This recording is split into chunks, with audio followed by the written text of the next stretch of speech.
But when you measure it flat, it contradicts that. I'm spitting flat facts and that. And I know you don't like that. Google Maps is flat, it presents elevation profiles like that. I'm a spitting flat earth king.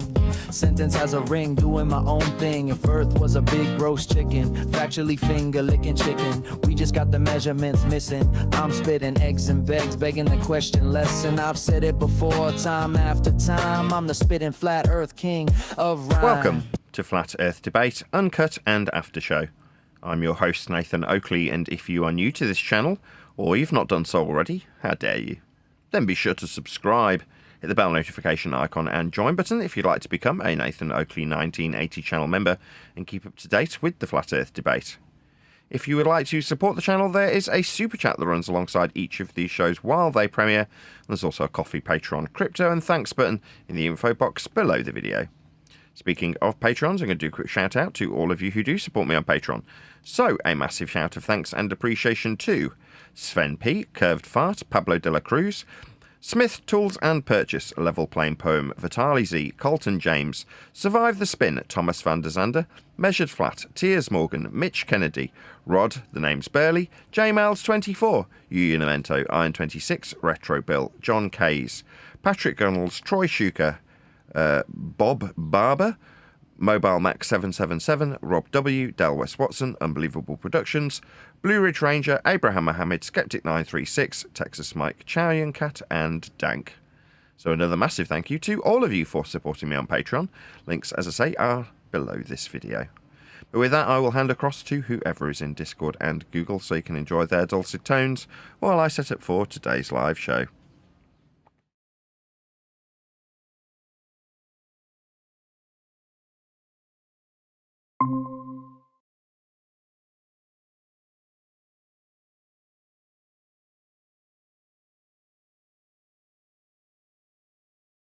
Radio check. Hello.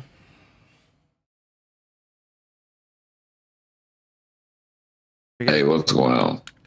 Nothing, I've just started. Can I get a hello from Discord? Hey, Hello, Mikey. Hello, We're here. Dank. Thank you very much.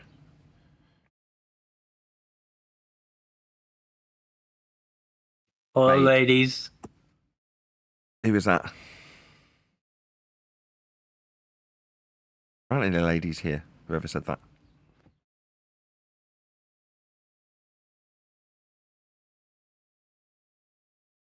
Oh, I don't know. He said we're not guys. Or don't hey guys me. Did I misgender somebody? Was I assuming your gender when I said guys?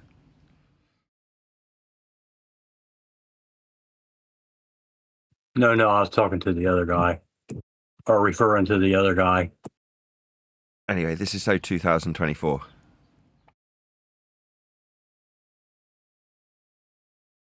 In 2026, we're going to talk about how all natural laws are with respect to a plane of reference. Yes. Speaking of being misgendered, there's a label that we've now ascribed to the position a baller takes when he's been demolished in argument, and then suggests after the demolishment that they could take you on in a debate. That's now going to be called the transgender Brenda.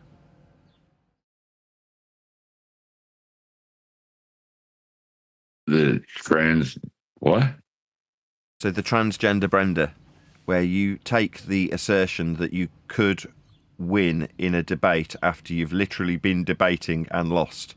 So like the Black Knight, I'll bite your legs off. It's like you've got no limbs. I'd take you in a fight any day. You did. You lost. We were just fighting. I chopped off your arms and legs. Yeah, but if we were in a debate, I'd win. I'll debate you any way you like. We were. That's what just happened. You just lost really badly. So when somebody suggests that they could win in a future dated debate when they've just lost in that very moment, that's called the transgender Brenda. Because that's what she used to do. She'd lose and then say, I'd take you on in any debate. Suggesting that what just happened That was a debate. like denial of the reality that's just occurred in that very moment. Yeah, I remember that. She was like, that was her go-to, wasn't it? Yeah. She's still at it. She was on my Facebook page a couple months ago and said that very thing. I would take you and Nathan on in a debate and win.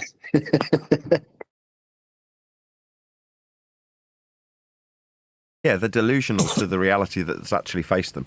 I mean, that shouldn't be a shock given their position with regards to the shape of the world. You know, they are in that literal sense of cognition the entire time.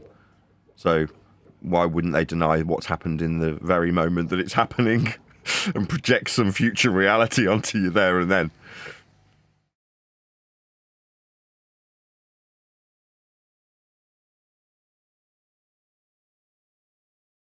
Over the weekend, I produced about 24 shorts videos and edited them together, and obviously did them in a profile that's specifically made for consumption on a phone, like shorts, vertical orientation, which I hate.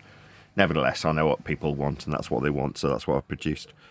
But after doing it, I'm like, I could hack a few of these together, like 2 or 3, maybe 4 short 1 to 3 minute videos, one after the next, and then it becomes a medium form video, like 8 minutes plus, enough to have mid-roll ads. So that's exactly what I've done. I've then taken the square videos in a shorts format and then re-edited them together in a longer format, not as long as the original debate, which is something I've not done before. I've not gone from 8 hours, 4 hours, however long the debate lasts, to 2 to 1 minute videos, because normally that's easier to do if you've done the 8 minute video in between. So you make an 8 minute video, a shorter version, and then from that you make a 2 or 3 minute video for the shorts, right? You just make it even more concise than you've already made it. Whereas what I was doing, like I say, is hacking out each little section of debate, making it into a shorts video. And now I've gone the other way around and hacked them together.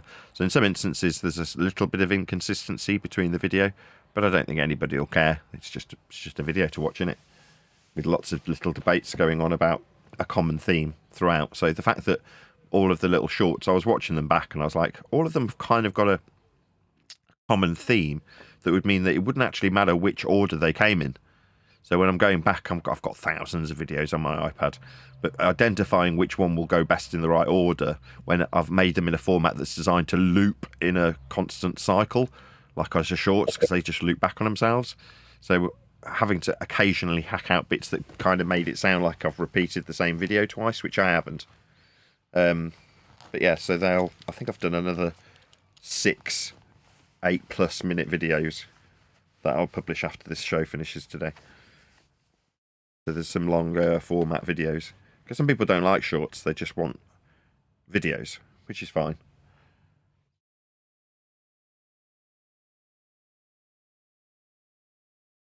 But I'll put those out to members and then I'll start trickling them out.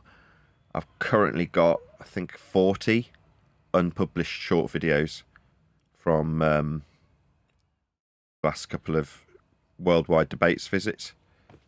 So enough to last me at least a month, publishing shorts videos once a day. And then, like I say, over the next maybe month, I'll also release a couple of 8-minute videos on the Friday and Saturday that I don't republish the Uncut and After show. So there's a Monday to Wednesday, there's a show on both channels. Then Thursday, Friday, there isn't. There's just a show on the main channel. Then Saturday and Sunday, there's only the video on the second channel. So it sort of spreads it out a bit. What I will do is I'll release those videos on a Thursday and Friday over the coming month. But they're nicely edited together. I've got rid of a lot of the interruptions. So there's a suggestion of the interruption. Like you can hear the person interrupt me once, maybe twice, rather than it being a 5 straight minute non-stop gaggle screw of interruption and audio chaos until finally I can actually get control enough to deliver the conclusion that they're rumpusing, so there's a little bit of audio chaos distance between the point they've made when using flat earth measurements and me concluding that they've just used flat earth measurements. Like I say, there's a lot of rumpusing that had to be edited out to make them a little bit more concise and digestible. But that's the purpose of them doing it, right? The reason they rumpus is so that there is a bit of distance between them saying, well, if I take this altitude from sea level and ask you about how gas spreads out, and I turn around and go, well, you've just used a flat Earth prerequisite measure. Blah, blah, blah, blah, blah, blah. Let's interrupt this. Everybody pile in. They don't want to hear how they've just used flat Earth measurements. And if there's enough distance, it can almost seem like it's my claim. And they can start holding me to task for me pointing out that their claim has the flat Earth measurements in it. No, that's your claim. No, I pointed out that somebody used altitude whilst asking about gas pressure and its dispersion into volumes. That's not me using altitude. No, you claimed Earth's flat with altitude from sea level. No, definitely not. Me pointing out where an opponent uses sea level isn't my claim. It's their claim. They just don't like how flat they need Earth to be for every example they've ever made, ever.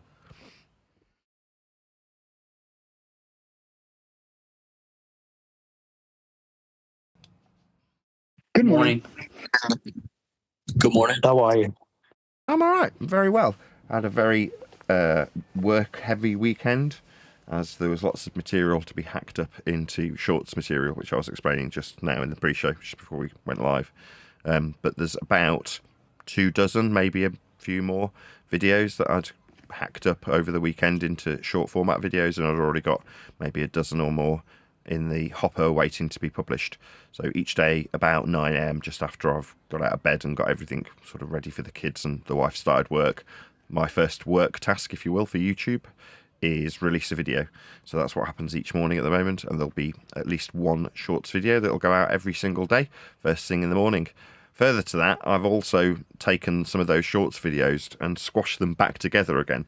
So where they were hacked out of 8-hour videos or 4-hour videos or however long the debates that they've come from are, and then been produced into short format 1, 2 or 3 minute videos, I've now put 2, 3 or 4 of them together again in random orders in some instance, so that they can form a slightly longer format video, that is to say 8 minutes plus, so that they can have mid-rolls. So that's the classification. You've got shorts videos that are under 3 minutes, and then a sort of limbo zone video between 3 and 8 minutes.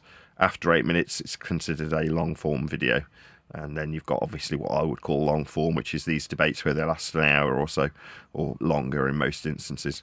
So the shortened version, that is to say the editing has been done to hack out the endless 5-minute interruptions that are designed to put a bit of guff between somebody on the ball side using a flat measurement and me pointing out that they're measuring Earth flat to make their claim. So there's quite a lot of guff and bluster that goes in between those conclusions and original claims, which has all been edited out so that they can be nicely digestible in a 2, 3 or whatever minute format, and like I say, squashed back together in an 8-minute format that'll be coming out over the next month. So typically the upload schedule as it stands is Monday, Tuesday, Wednesday. There is a show on both channels. So this being Nathan Oakley 1980, the main channel that the live videos go out on, will be at this time as it is now, 2 p.m. UK time.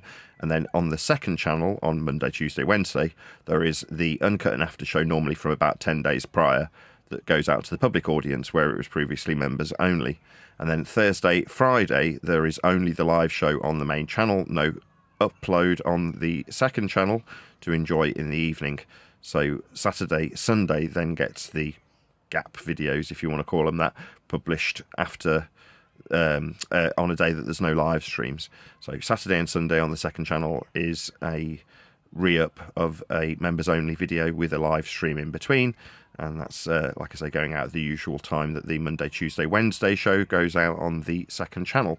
So from this point, now I've got about half a dozen 8-minute videos. What I will do is put those out on a Thursday and Friday in place of the evening show that you'd watch on the second channel if you're not a member.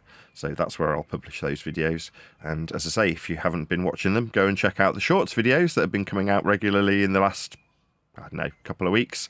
I've been putting out sometimes more than one a day, sometimes 2 or 3 a day.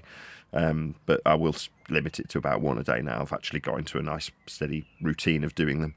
So yeah, check out those. It's the thing that I tend to shout out if people don't necessarily have the finances to support me in that manner. So if you don't necessarily want to support me via Ko-Fi or PayPal or join as a Patreon, which is perfectly reasonable, times are tough for everybody, including myself, which is why I'm begging right this second. The next best thing you can do is share one of my shorts videos. Like I say, they've had a lot of work put into them, often, several hours to produce a 2 or 3 minute video, believe it or not, with all the editing.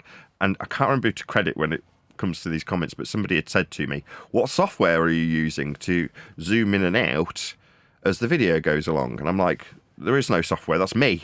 I just have to listen to what's being said and decide if I need to be close up while saying it for impact, or backed out so you get all the microphones behind me in a nice wide shot when I'm describing something more general.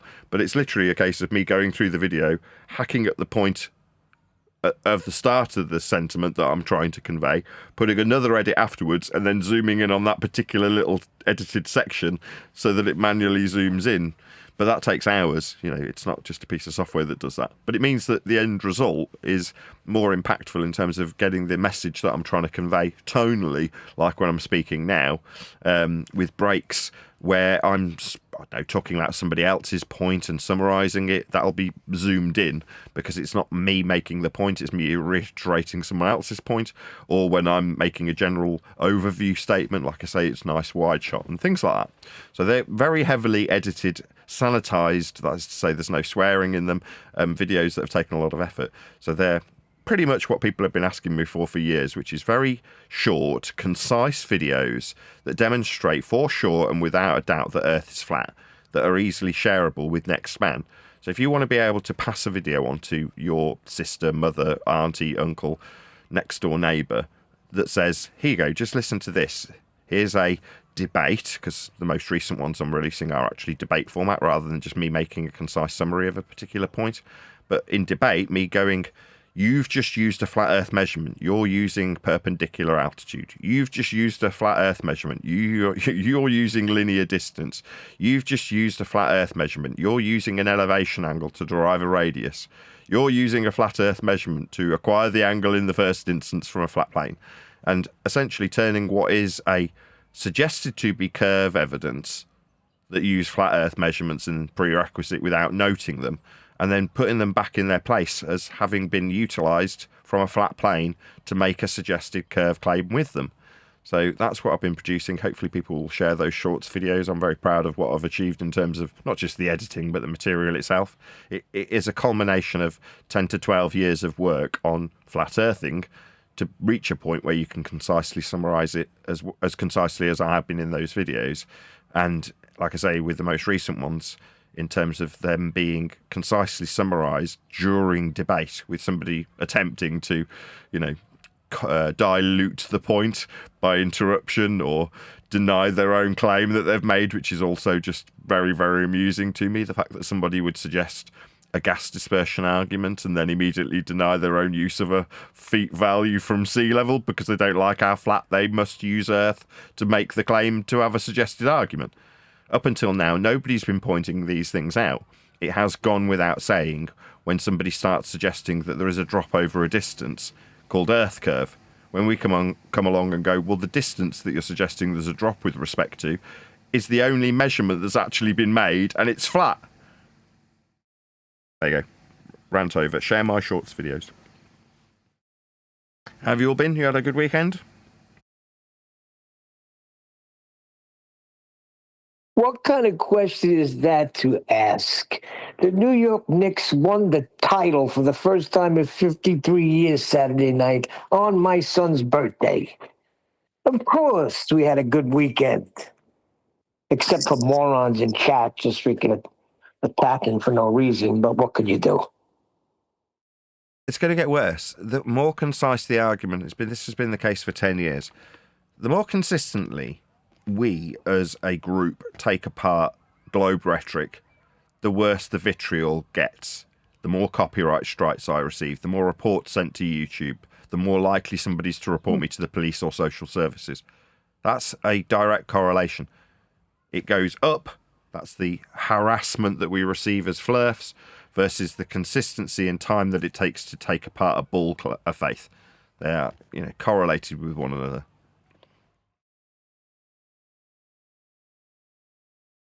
And until recently, Neil, right, with your rhetoric being the same as mine, Earth's measured flat, you state it quite consistently and quite concisely.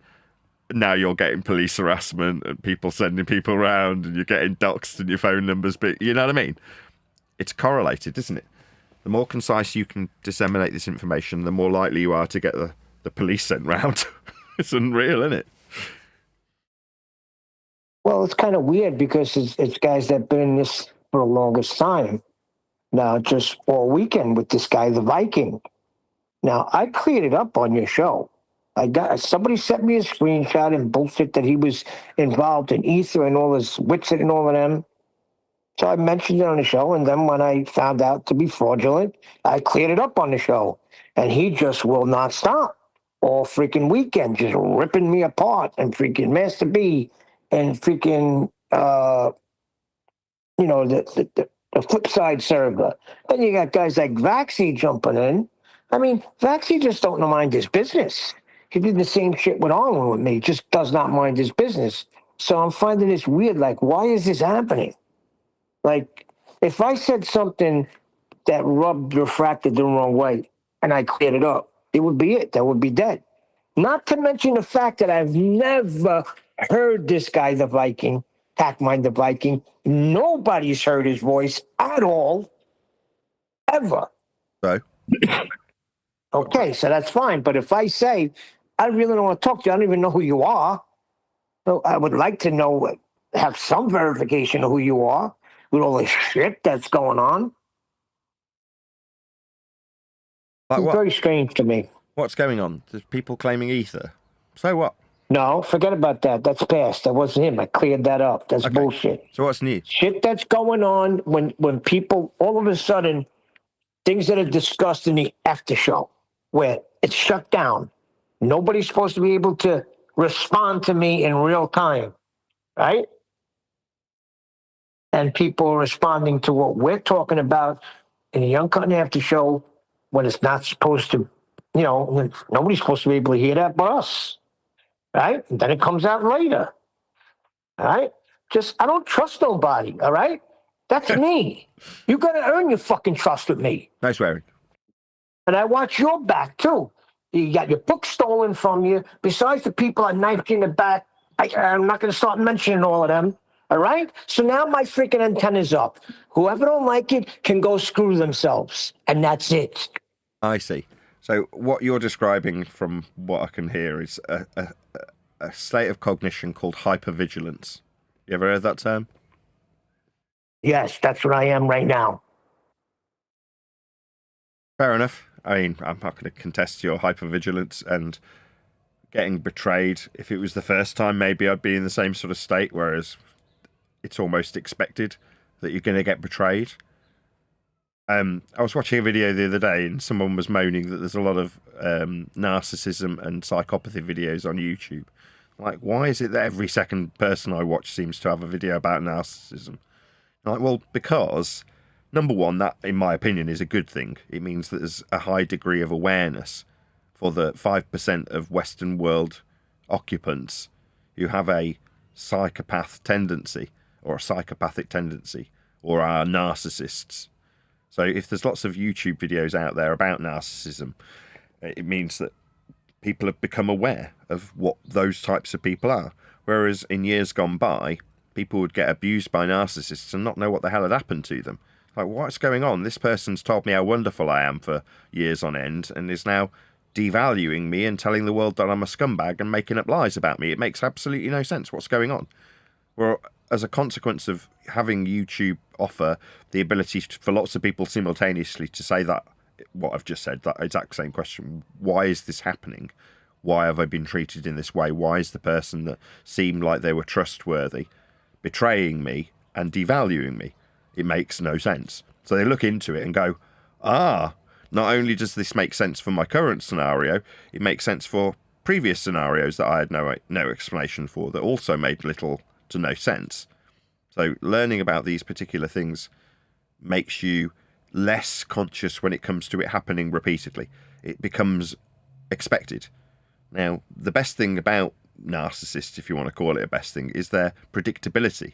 That is to say, the pattern that they follow is predictable. Like, you can almost time it. So if you can predict something, if you can suggest that it's going to happen, then you can plan. That is to say, you can relax a little bit. Your level of hypervigilance drops.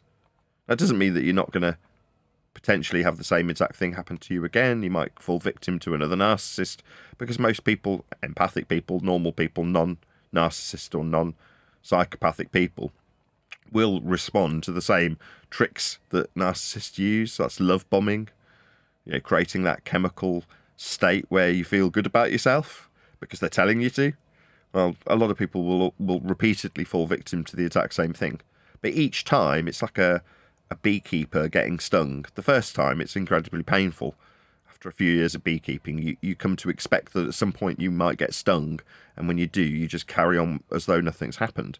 It becomes less and less terrifying or painful when it happens. But if you've only ever experienced a narcissistic slight a few times, then yes, your level of hypervigilance goes up each time it happens, because you just don't want it to happen again. It's not just that. You personally, that's fine. Yes, I can see you're a friend of mine. I don't want to see it happen. But it's not that. It's the book. It's going to be coming out. We know that. Don't need nothing else to get in the way, because the message that's coming through that book, it's not talked about. It's not discussed the way you discuss it in the book, right? I looked through some freaking of what's his name? The guy with the Bedford level. I forgot the guy's name. It's not registering. His book, right? They don't talk about measurements. Well, they do. They just whistle past them. So the canal has... They don't lay it down like you do. Right. So it's like a quick, like Witsy. They'll just say measurements. That's it. Never planting their flag there and really breaking it down. So the information that's coming forth, I don't want it disturbed. Remember when Whitsitt said, well, it's measured flat, but he said it like in a really shy, bashful way, and they ignored it and moved on? Yeah, that's my point. Nathan ain't shy. It's not that I'm not shy. It's more that I'm holding the person making the claim accountable for what is required to make their claim. So over the last week, like I say, the videos I've been trimming out are people who would say to me, well, let's have a look at these two different locations X distance apart. And I go, okay, so for us to move forward in this discussion, we must and can only accept these flat earth linear distances between 2 points that you've given in miles. Now, on occasion, they'll go, no. You're like, well, I can't carry on the conversation then. Either you're telling me how far these two things are apart in linear distance values taken from maps that have been measured and surveyed, flat and linear, for the mile measurement to be ascribable to your example that you're putting to me. Either you accept them or you don't.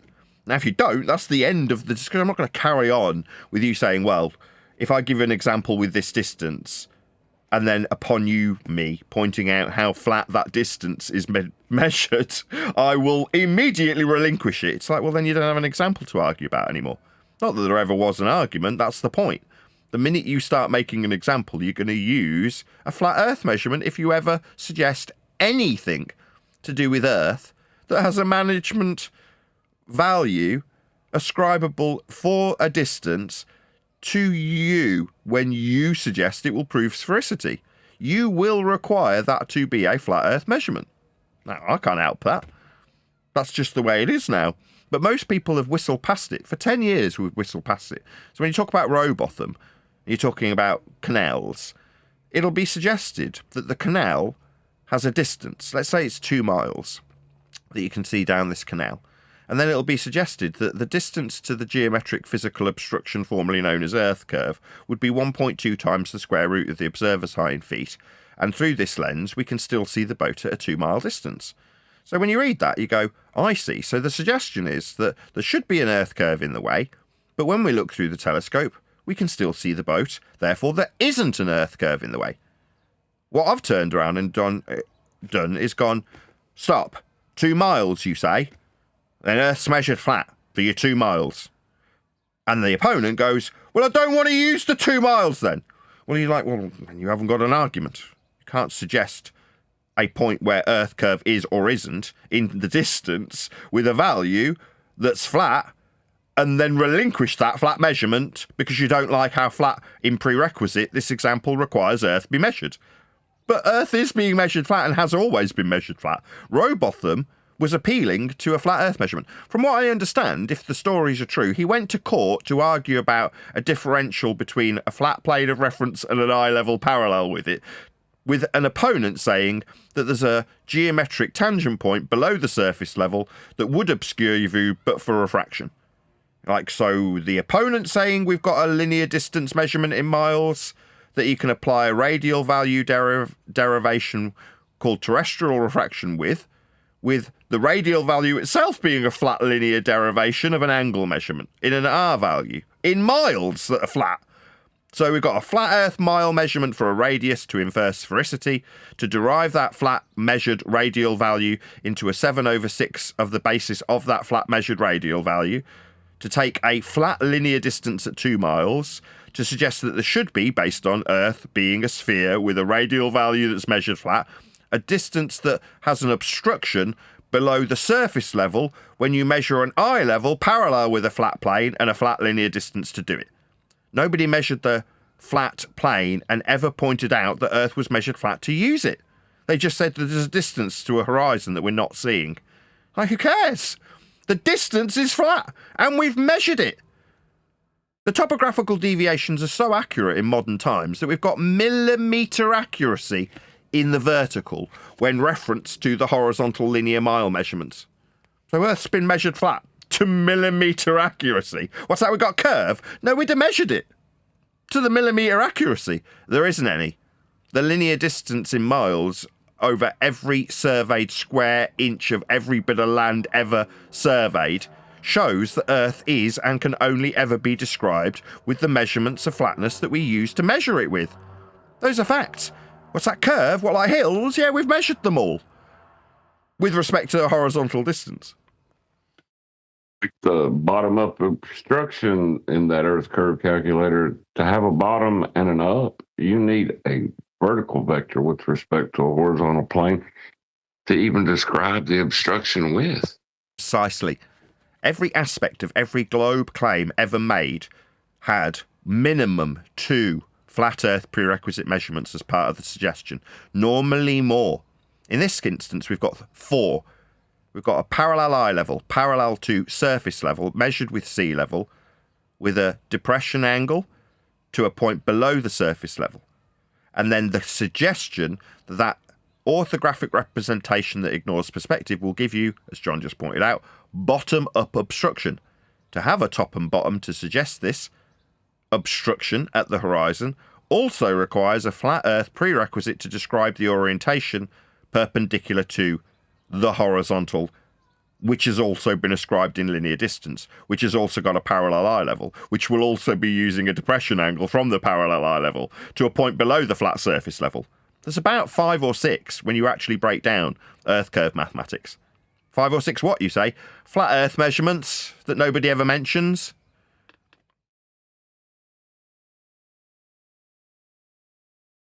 Just seems silly. It's like anything. Once you actually see the dancing bear, you feel silly. How did I never see this?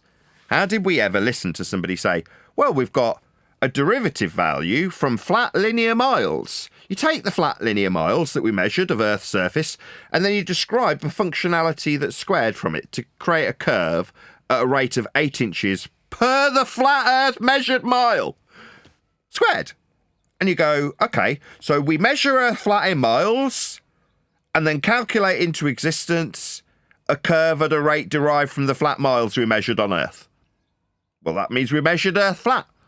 Yeah, it does. That's the only way we ever measured Earth ever. No suggestion of any measurement of Earth will ever be devoid of flatness. They're all flat. Every measurement of Earth ever, including but not limited to the ones that suggested to prove sphericity.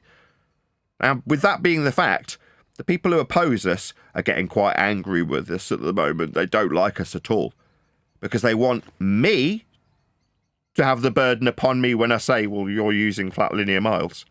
You're using surface level. You're using sea level. You're using perpendicular altitude to sea level. You're the ones making these flat Earth claims with flat Earth measurements. What's that? Nathan says it's flat. Nah, don't. Nah, you all use flat Earth measurements. Now, John, more credit to him than, I'm giving currently, said this in a very concise summary about 3 years ago, in exasperation. You guys need flat Earth measurements more than we do. I don't need to make any claims to know balls to bones that Earth is flat. I know it's flat. Therefore, it's no longer really desirable or in any way needed for me to start suggesting the flatness. When my opponents come to me and say, check it out, if I take these 3 flat Earth measurements, I can prove Earth's a sphere. That's what's happening currently. And we go, well, you've used 3 flat Earth measurements. No, I haven't. You have.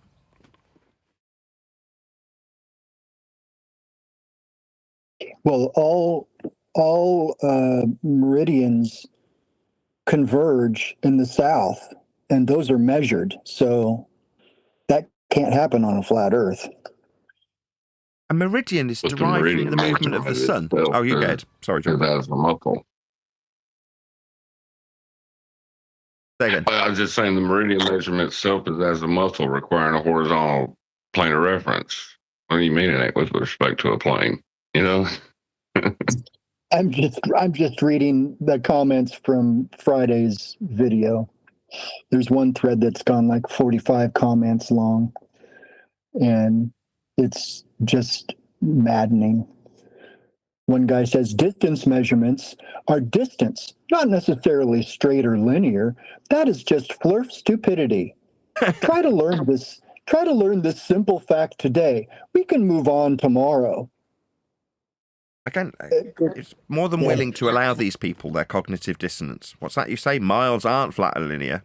Okay, you can believe that. On your way. Like I care. These fart-sniffing, internet-dwelling troll dweebs with their Batman T-shirts aren't the arbiters of miles. I mean, neither am I. I have absolutely no consequence when it comes to how flat and linear miles are to describe differences in points on the ground that we've measured. Those distances, when described with differentials that you're going to claim, have curve between them, will require you to derive the curve from a distance, horizontal and linear, to describe curve width. To describe curve, you first need an axiomatic flat, horizontal, linear principle to derive the variant from the horizontal width. That's what curve is. A drop over a distance. Well, the distance is flat. Where do we get it? We get it from measuring Earth in miles. When you go to a map and draw a line between 2 points and look on the scale what the distance is, that's a linear measured value of Earth's surveyed, mapped and charted territory, then plotted onto a pretty picture we call a map with a scale. Now you can say, I don't accept linear distances. Nobody gives a crap what you accept. It's inconsequential, you fart-sniffing internet troll. Nobody cares what you accept. Yeah? Now, I thought this would have been made abundantly clear when I started to deny my own significance in this particular discussion. I am not the arbiter of miles. I have not mapped or charted anything. I have not navigated Earth's flat, topographically measured surface. I haven't done that. But we have got topographical surveys of Earth's flat surface. We do use axiomatic principles of linear mile measurements. That's how it's done. What's that? It's only flurfs that say that. No, we've had maps for quite some time. It's nothing to do with flurfs. You're still in this mindset where you can separate the geography of Earth's measurements away from the globe Earth versus anti-globe, that's flat Earth in name only, debate, where you can all use flat Earth measurements without anybody saying them. Those days are over. The second you appeal to linear distance, perpendicular altitude, sea level, eye level, depression angles, elevation angles, maps, charts, everything that has any bearings, they're all flat Earth measurements. That's how Earth has been measured and will always be measured in the future. There are no exceptions. All you can do is try and demean this in what you think is a globe Earth versus anti-globe debate. Now, it's only flirfs that say miles. Now, listen to me derive a squared function for curve from them flat. 8 inches per mile. Okay? It's just flirfs that say it. No. You need a flat Earth more than we do. You're the ones making outrageous positive claims of sphericity based on your use of flat Earth measurements. That's going to get worse. The ridicule we receive, the vitriol that we receive, it's all going to get worse. The more we point out to our opponents, you require Earth be measured flat for your dumbass bull faith. Yeah, bringing it back to measurements changes the default position too. They can't just presuppose it's a sphere and make their argument from there. You know, it's not going to be easy for them, and like you said, it's just going to get worse. Exactly. Up until now, it's been the case that a ball believer can start with an already in place radial value. If you assume Earth's a sphere, you can then start extrapolating out by way of logic, not measurement, how spherical you can beg the question of Earth being, and then offer anything. Well, I've already got an Earth that's a sphere with a radial value that's been measured flat that nobody's going to mention, and if it wasn't a sphere, blah, blah, blah, make up some crap. That's how it's rolled for the last 10, 12, whatever years that we've been here doing this. Now it's, wait a second, you're automatically assuming you've got a sphere. Where was that measured? Oh, you got a radial value in flat linear miles, 3959 of them. Where'd you get that? Oh, you got it from a flat Earth elevation angle, minimum to Polaris? Or you got it at the vernal equinox, when deriving things like meridians with the sun? Oh, you got it with a time derivative that also used flat Earth measurements of a light in the sky we call the sun? How many more flat Earth measurements do you need? Oh, I see. You used to just be able to start with you already being on a ball, and nobody would ever mention how flat you had to measure Earth to create it. Oh, well, those days are over too. Any inferred sphericity that Earth's surface has been deemed completely void based on how flat we would measure Earth from the equatorial plane to place ourselves inside a ball that's a glorified protractor, and that ball extrapolation that you're standing in, not on, was acquired in the first instance by measuring Earth's flat surface to derive values in linear flat miles for your radius. Now, you don't have to like how flat and linear miles can only be for you to automatically assume a radius. No, you're going to need to measure that. What are you going to do? Measure sticks in the ground and shadows in ancient Greece? Flat Earth prerequisite elevation angles from surface level? Is that how you're going to derive your radial value? Alexandra and Cyan? Oh, I'm thinking that's a flat Earth measurement, my friend. Oh, no, you'd prefer to use Al-Biruni. I see. You'd like to make a surface level measurement for altitude using 90-degree right-angled triangle differentiation when you back away from a mountain and measure the difference in angle to calculate the height of a mountain off a flat plane, so you can go up the mountain and then do a depression angle from a parallel eye level with the surface level. So you can infer that there's a sphericity based on a tangent below the surface level you used twice to measure the height of the mountain off a flat plane, and then utilised again with a parallel eye level parallel to the surface level you measured flat twice for the height. So then, and only then after measuring Earth flat twice for an altitude perpendicular to the plane of reference, with an eye level parallel with the plane of reference, and 2 flat Earth planar surface level measurements for trig to get the height, you can then calculate into existence a radial value. Oh, you don't like that one either? You'd rather use the latitude system that's already painted on a pretty globe, that's derived from measuring Earth flat with elevation angles to the North Star, that's Polaris? and the minimum being the 3959 radial value. I see. So every single derivation that's claimed to measure a radial value, that's a flat linear distance in miles, were all measured off a flat Earth then. I see. So if we just ignore how flat you need Earth to be measured to create your radial value, we could stand on the ball. No, we'd be in the ball, wouldn't we? We'd be in the juicy molten iron core that you created with your flat Earth measurements, measuring a tangent plane with a globe wrapped around us with these degree symbols that represent the angles from within a ball that's a glorified protractor based on a North Pole centric system we call latitude. Well, that's a flat Earth measurement too, but just from within a ball. You never end up on the ball, by the way. Now, that's a reification too far. Orbital mechanics require you be inside the ball, with the degrees of latitude being angle measurements from the equatorial plane that you created when you derive this 3959 radius value from flat Earth measurements, no matter which way you dice it.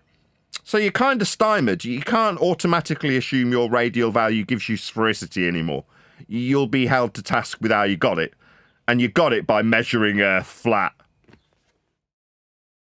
Well, even the shadow claimed proof that they say that the Earth is casting its shadow on the moon during a lunar eclipse. That requires the plane of reference to measure the angles to say when the moon is 180 degrees from the sun. Yeah, exactly. Do you still need a plane of reference there? Yeah, you're on the equatorial plane describing orbital mechanics if you're going to describe the angle with respect to a claim to be occultation. That occultation is described from a plane of reference inside a ball that's a glorified protractor.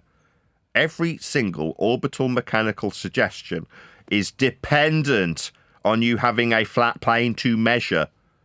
There's no getting away from how flat Earth is measured. It's back engineering when we were previously arguing about it. That's to say we can start with the assumptions of Earth's sphericity and ignore the prerequisite measurements that get us there.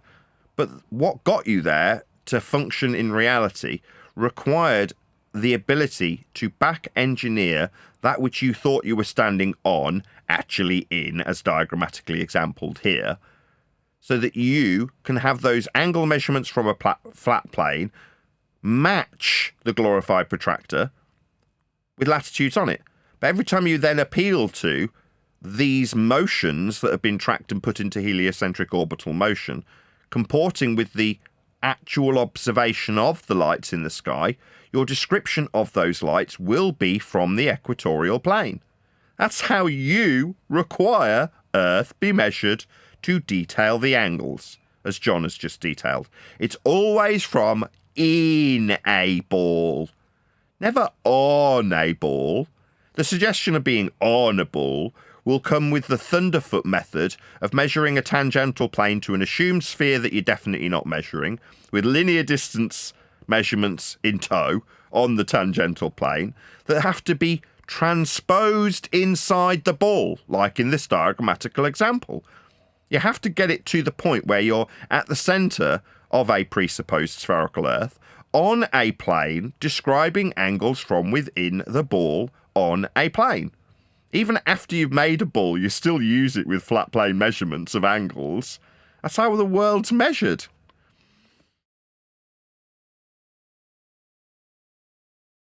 Who knew? Earth was always being measured flat, even for ball faith. I think the heliocentrists know. They just deny it. I don't think they denied it. It's only in recent days that they've started denying the prerequisites that they use to make their measurements. Before, it could go without saying that a mile was flat.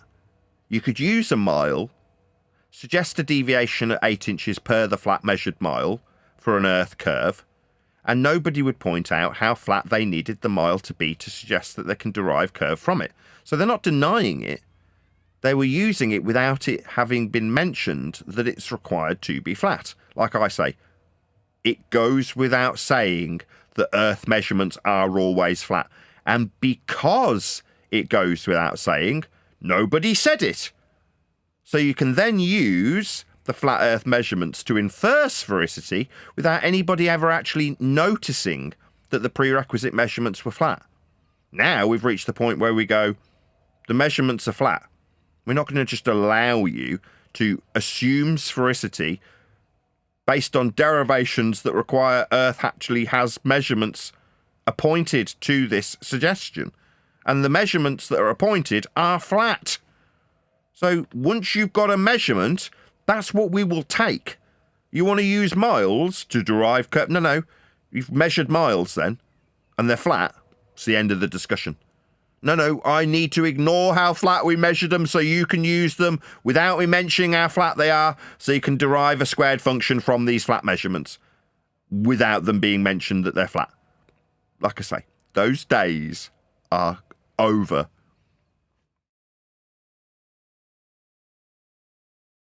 But in all They've been fairness, over. I mean, Yeah, John. I'm just saying, in all fairness, you have to use the plane of reference, else you can't assert geometry or motion, shape, distance, direction. You need it for all that stuff. Well, you can't do it from any other position. You can't just be floating in space or something, or in the air. I need a flat plane of reference for everything. Space is a plane of reference. Oh, Length, width, yeah. height. Yeah.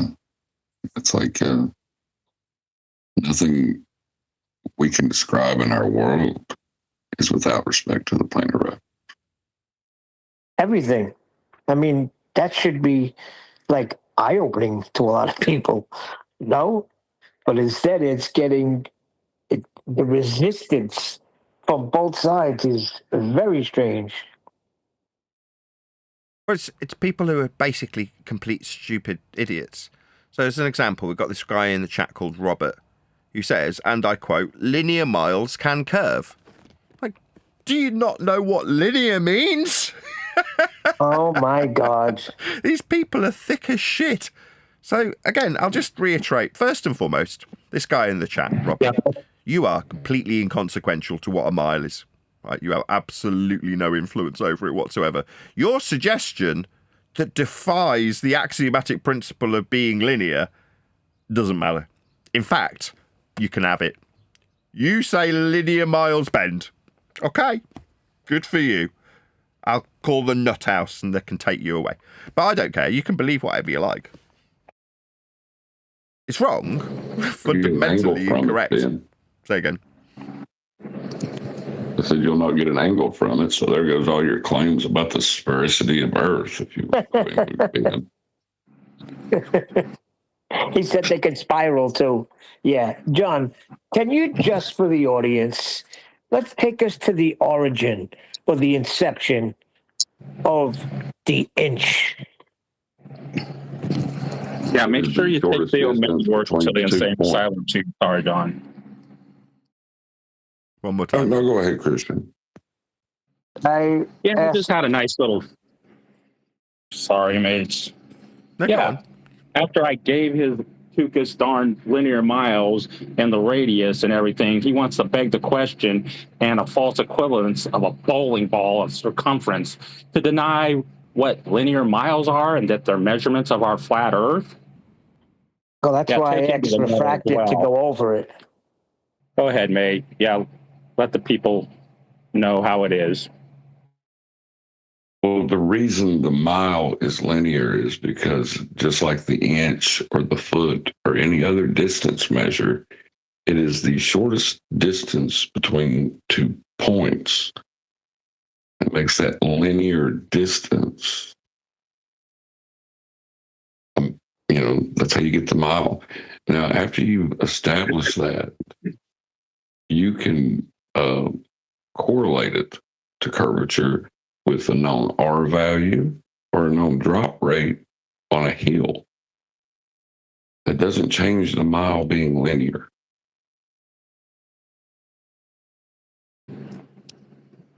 Yep. It's not And off just like at that end of inception, now. and it's not freaking curved at inception. It's linear. Did you have something to add, Mikey? Go ahead. 100 guys. I think I saw Mikey come off mute in Discord. Go ahead.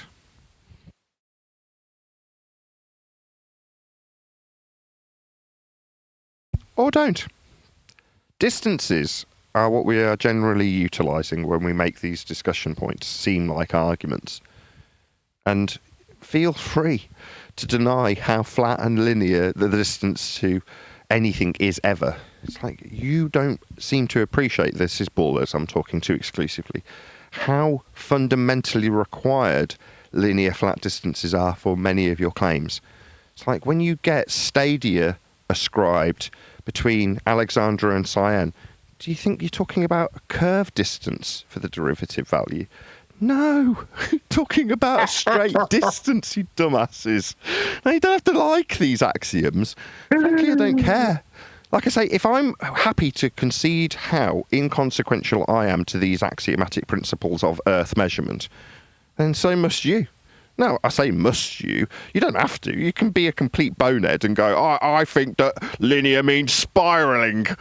You're like, okay, do what you like, you dumbass. You're not the arbiter of these things, fortunately. Good. Sorry, Nathan. Yeah, that's on them. Like you say, it doesn't matter. It doesn't change what reality is. Hello? Exactly. If you're going to describe drop over distance when you survey, that's how we survey. Rise over run. Okay. Well, you say the run bends. No, that's why we're measuring it, to see how much it deviates from the horizontal. That's the rise. The rise is with respect to the run. So you can't say, well, the run also has a rise over run for the run. That's nonsense. But that's what they're doing. Well, we've got rise over run. What does that mean? Well, the rise is vertical. The run is horizontal. How much rise with respect to how much run is how much verticality changes are there with respect to a linear distance in miles or kilometres. That's rise over run. Response from bull-believing clown who has a sphere belief. No, the run also deviates. Oh, I see. So for the rise over run, we need a rise for the run. Don't be so stupid. That's not how it functions, and you don't have to like it. You're not surveying anything. You're just some trolls who've become YouTubers. And nobody in this arena has any bearing on anything we do. And a bearing is a flat direction. So, ultimately speaking, everything we ever discussed was using flat Earth measurements anyway. Go back and listen to some of the old arguments. They're not, because what you're actually having is people like us ignoring how flat our opponents are appealing to Earth surface level measurements to put them into a suggested sphericity after they've measured Earth flat to achieve it. That's how it's been done. Nothing's going to change that. That's why their logic must be fallacious. Because they're denying what they know already. Everything for them must be in its heart a special pleading because they're denying what they know and what they have measured.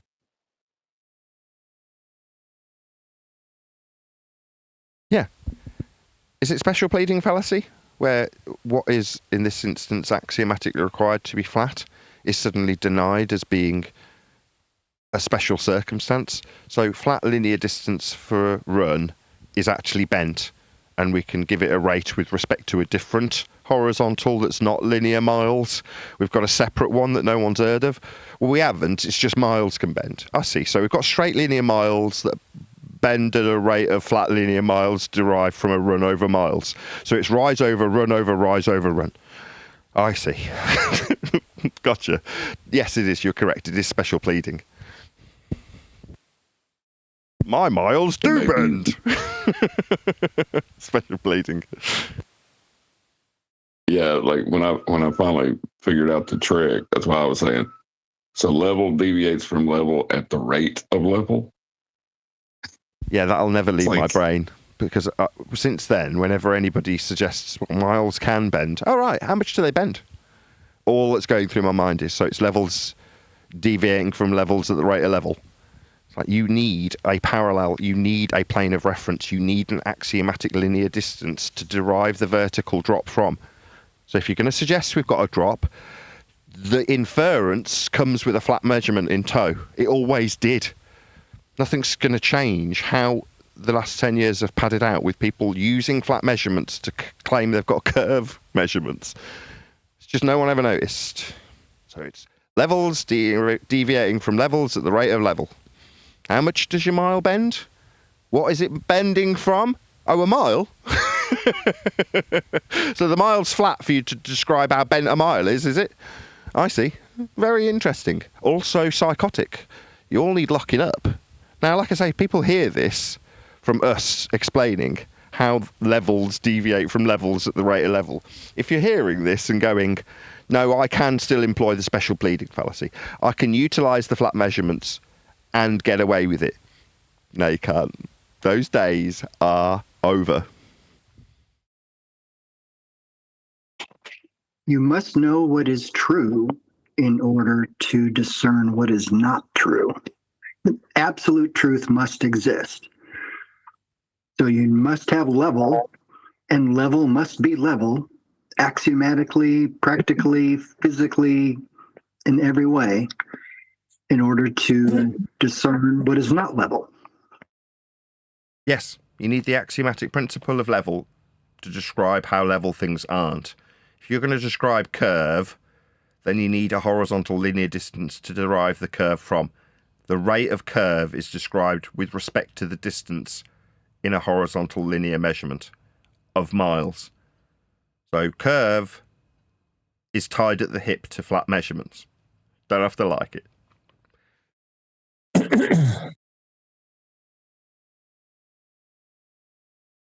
There's a short pause. I'm going to do a call to action.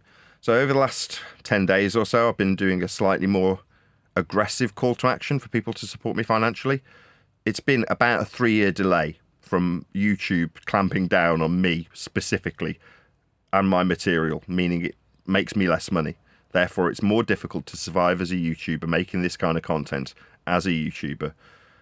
So, as a consequence of that, the idea originally from a guy called 10th Man was, why don't you write a book and that will supplement your income? 3 years later, it still hasn't been published. And I've, for the entire time, been avoiding doing things like GoFundMe campaigns because I don't want to tarnish the release of the book. That's not to say I still need to pay my mortgage and keep the lights on here. So as a consequence of that, I've taken the Ali Muck Forever approach, which is to just overtly come out and point that out to my audience and say, but for the fact that I have extremely generous viewers who like supporting me and keeping me going, I wouldn't be here. So if you can afford to do so, please click the PayPal or Ko-Fi link below this video and support me financially. There's a equivalent to Buy Me a Coffee, which is just called Coffee or Ko-Fi, K-O-F-I, link. So you can very easily bung me a $5 if that's what you can afford. Now, don't get me wrong, I appreciate that there are people out there that cannot afford to bung me a $5 or a $10 or whatever it is you can spare, in which case share one of my shorts videos. That is to say, go to my homepage, pick out one of the publicly available shorts videos and share it with a friend. They've all been sanitized and made nice and shareable and offer concise points regarding Earth being measured flat. So if you like how concise this rhetoric has become over the last 12 years, it's only because of my supporters, my viewers, the people who give me money on a regular basis, literally hand me cash just for doing what I do. Because beyond the membership only videos, which do eventually come out to the public anyway, the only way I make my money is not necessarily through the very limited ad revenue that these videos generate. It's through the supporters on Patreon, the people who give me Ko-Fis and PayPals. That's what keeps the lights on, in sincerity. So, for that reason, if you do have the means to support me, don't stand on ceremony. Do actually click the coffee link or the PayPal link and bung me a few quid. Buy me a coffee, as they say. And that does go a massive way to keeping the lights on, keeping the channel going. So if you do like the material, if you want to support me, there are links below this video. Bung me a $5, buy me a coffee, join as a patron, send me a PayPal. A few quid really goes a long way. Also, if you have done that in the most recent days, thank you very much indeed for supporting me. I do always send a reply, so if you have sent me a PayPal link in the last however long 10 years in reality, you'll have received a thank you. Now, also, I want to say thanks to the people who send me those PayPals, because almost always, 99 times out of 100, those PayPals or coffees or whatever, new patrons, come with a really heartfelt message attached. That is to say, people will say things like, I really appreciate what you do, and I have learned so much from you, or sentiment to that effect. And that warms my soul. So it is not just that I need money to keep the lights on, and obviously I'm calling out for people to give me money. It's the fact that when people do, they make it abundantly clear why they see it of value to support me financially. Let's say, I want to see you continue doing what you have done because I have taken great value from your education in this flat realm that we are measuring. So thank you very much. Here's a £5. And I am always very grateful, regardless of the amount. So thank you very much if you've recently supported me. If you do have the means to support me, please click on one of those links below this video. Or smash the super chat. Or share a shorts video if you don't have the money. Right, we've got about 5 minutes left. So basically you're saying, show me the money. You got one.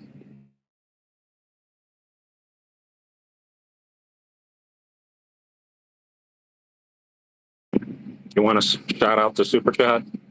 Yeah, I see that. I got one, yes. Saskamako267. I'm sure I'm probably butchering that. My apologies if I said your name wrong. I'll read out your super chat all the same. Look, there is a mountain in the distance. Yeah, exactly. So with that very short, concise super chat, I know that that super chatter gets it. Look, in that flat earth direction, there is a mountain measured with a perpendicular altitude from sea level in the distance measured with flat linear miles. You don't need much to concisely summarise your comprehension in this regard. Thank you very much indeed for the super chat. That's a perfect example. Somebody demonstrating that they fully comprehend and appreciate that which is being laid down here on a daily basis. Alongside No, that's just Nathan Oakley rhetoric. No, I am not the arbiter of miles. That's one of the videos that's going to come out of the half a dozen that I put together today while my kids were in an animation class. One of the sentiments that I've got across to my opponents is, I am not the arbiter of these things. Well, there's a burden being flipped, and I'm being told that I've made claims that Earth is measured flat. I have to turn around and say, number one, I haven't made these claims. My opponents are measuring altitude from sea level and distances in a linear fashion to make their suggestions of dispersion of gas or whatever it is that they're claiming. They're all using flat Earth measurements.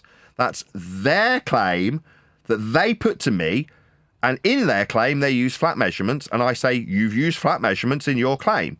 That's me just pointing out how something's been posed to me as a sphere proof, and it uses flat Earth prerequisite measurements. Response: you're claiming Earth's flat then? No, I'm pointing out how my opponent's claim that was suggested to prove sphericity uses flat Earth measurements in the claim, not my claims. Now, further to that, point number 2, I am not the arbiter of miles. Right? I did not come up with the convention of altitude from sea level. I did not come up with the fact that we measure distances in a shortest form that is linear, straight lines between 2 points as per map scales. That is how Earth's been surveyed. Again, I am not the arbiter of surveying Earth in linear flat miles. I have not come up with the convention of rise over run. That's not Nathan Oakley's rise over run. Not Nathan Oakley's linear map scale. None of these things are relevant to me. I haven't produced time by measuring the sun with flat Earth elevation angles.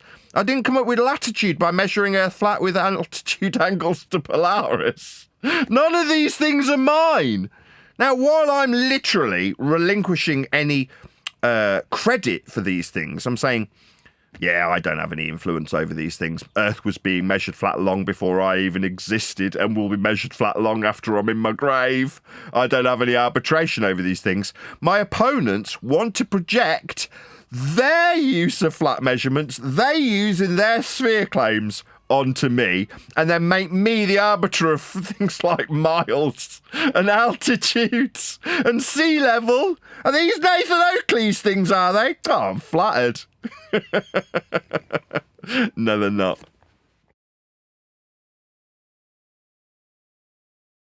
Right, is there any more for any more?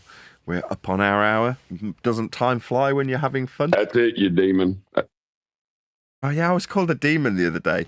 So, second visit to Worldwide Debates was funded by Len. He said, I'll give you £100 if you go into Worldwide Debates, hand them their asses in the same way you did in the 8-hour stint, but without swearing at them. I was like, no worries, challenge accepted. So I went in and handed their asses to them. But in the interim period, there was a technical issue.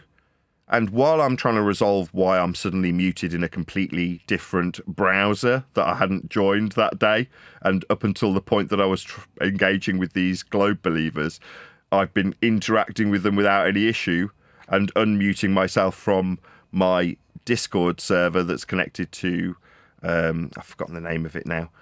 What's it called? Edge.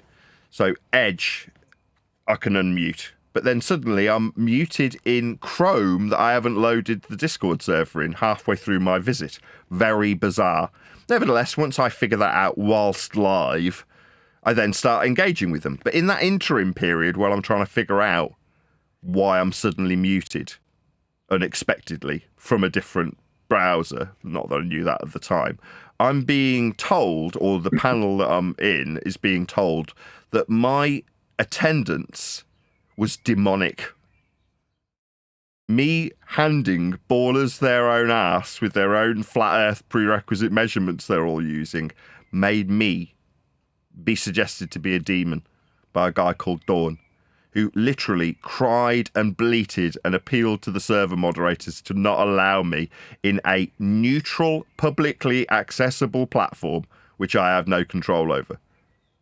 So being somewhere where you piling on me en masse all at once to try and rumpus and put distance between me pointing out how flat you measure Earth while you're simultaneously attempting to engage me in debate that doesn't exist. Me handing you your own asses led to the assertion that I'm demonic as a consequence of entering a neutral platform where I didn't have a mute button. I kid you not. It couldn't have been better. The same visit resulted in somebody crying out to the server operators, "Can't we just mute him?" Talking about me. Projection. Globe head be thy name. When it's suggested that I can only win by muting people. Bullshit. Right? What actually happens in a neutral platform is I will deal with every single flat earth prerequisite claim that's put to me as a suggestion of sphericity and ram it back up them with great vigour, while you bleat and appeal to moderators to mute me. That's what happened. Dead. Just coughing off mute. Anything? Any answer? If I could say it. Is there anything else anybody wants to add before I round out the live show? Any more for any more? Last call. No.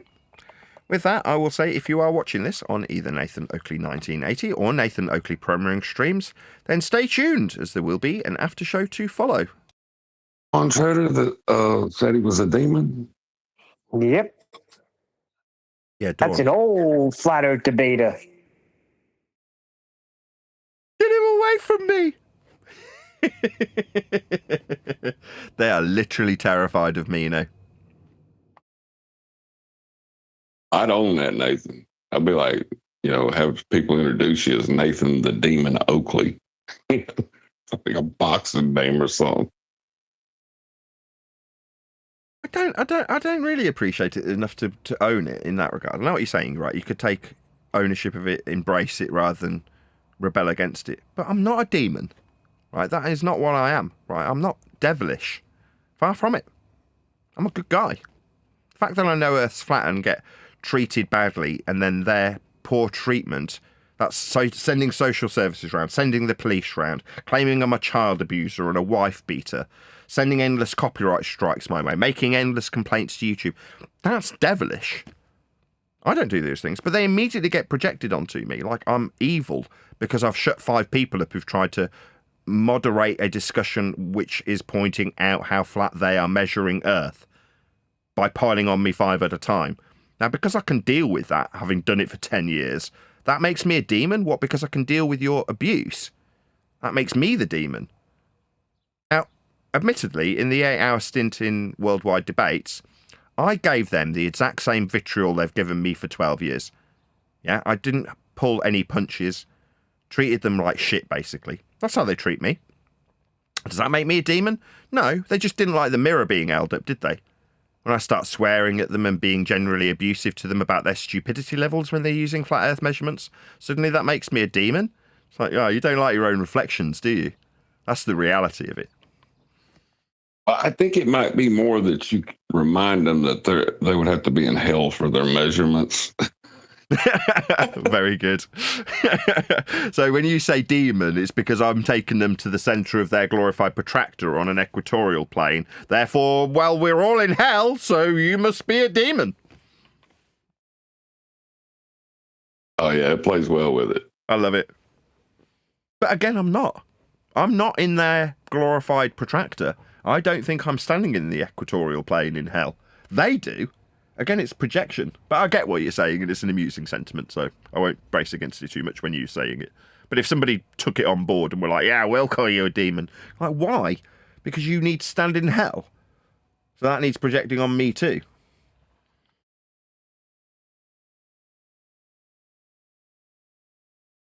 That's kind of what it seemed like. That's why I was laughing so hard, because it's, you kept on taking them to the plane of reference and they couldn't get on the ball. They had to stay in it, It's like you were just holding them in hell.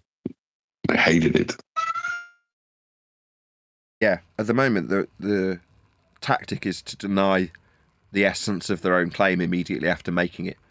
Well, Nathan, if we take this distance, our distance is flat. I didn't say distance. Nobody's using distance but you. No, you just used it. No, I didn't. Okay. What else you got? Well, if we take this height of this mountain, well, height's off sea level. No, it isn't. You're using sea level. No, you just used the altitude for this mountain's height. You even said off sea level. No, I didn't. You're the one making these Monty claims. Python. Go ahead, sorry. I was just saying, Monty Python couldn't write better sketches than what I was hearing out of those people. You know what I mean? Yeah. I came here for an argument. No, you didn't. Yes, I did. This is a disagreement.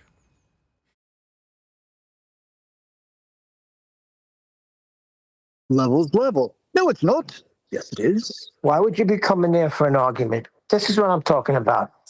We have established, because we've come to the recognition of the Earth and how it's measured, that there never was an argument.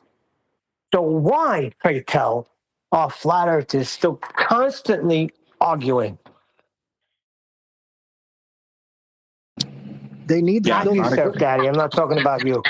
No, I'm saying that they need an argument. They need to debate. They need to have the silver bullet. And at this point, the silver bullet's been handed to them, and it's always been there. And it erases the argument. It's just a matter of fact. It goes without saying. It's the truth. Level's level. Horizontal's horizontal. Deal with it. It's the way we've always dealt with it. No, it's not. It's curved. The flat earthers say that you ballers say it's curved, but it's not. See, here's what we don't see a curve. It's anyone that's currently calls themselves a flat earther is in the arena because they see the truth. They know the earth is flat, or they believe the earth is flat. But they don't know yet that there's no argument. They still have to show people the truth and the lies, and that they've been lied to, and all that stuff. Just people wanting to be somebody, wanting to show their intellectual superiority. I don't get it.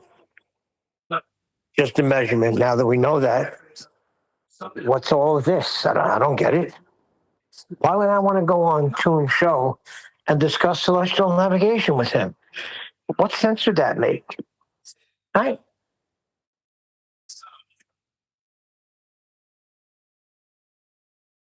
Yeah, it's not agree, disagree, not how you feel about it, not your bias or your opinion, or trying to convince or convert somebody, or any of that subjective crap. It's just measured flat, the Earth. The Earth's flat. I think more than anything, they just need the appearance of there being an argument, an ambiguity where their ignorance can spread. That's what they need more than anything. They need that appearance of an argument.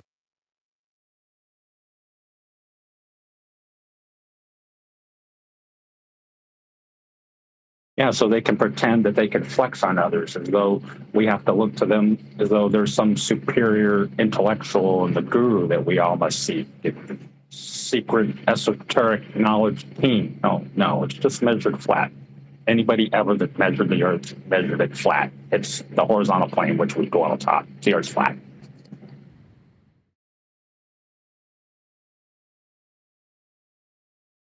Yeah, but if you can make that seem like it's esoteric knowledge and we're a cult, then it's easier to dismiss the plane of reference when it's pointed out.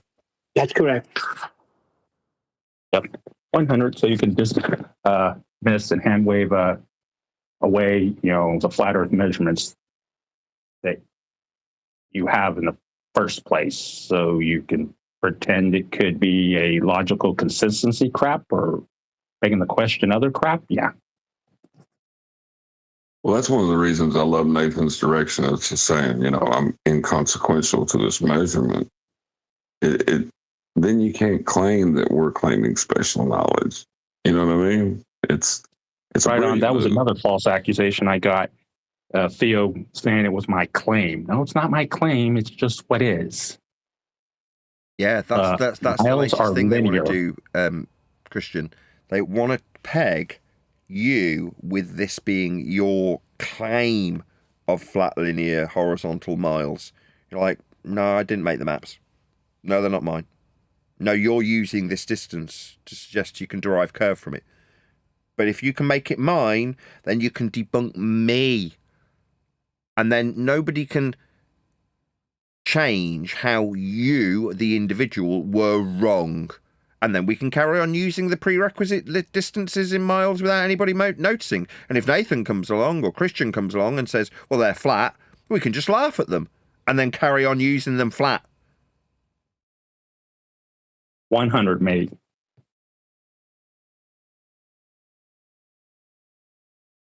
Nathan's just wrong here. That's what you get a lot too. Nathan just don't understand. What, the miles that they use when they put suggested curve inferences to us? I don't understand what the point-to-point distance for two cities, Alexandria and Cyan. I don't understand how that's a linear distance. I wasn't making it as a claim. I mean, you can deny how linear and flat you're going to derive the value from if you want to. But I'm not arbitrating this distance measurement. It is just flat. I wouldn't need to be here for it to be the case. I didn't come up with map scales. But you're the one using them. You've just given me a mile measurement. I'm not using altitude from sea level, but you are appealing to it to suggest that there's some special knowledge that you hold. You summarised this beautifully a minute ago, John. Me relinquishing this as being my claim leaves our flat earth brethren in a position where they have to relinquish that which they want to sniff their own farts over. They do want this to be special knowledge, because then they can lord it over next man.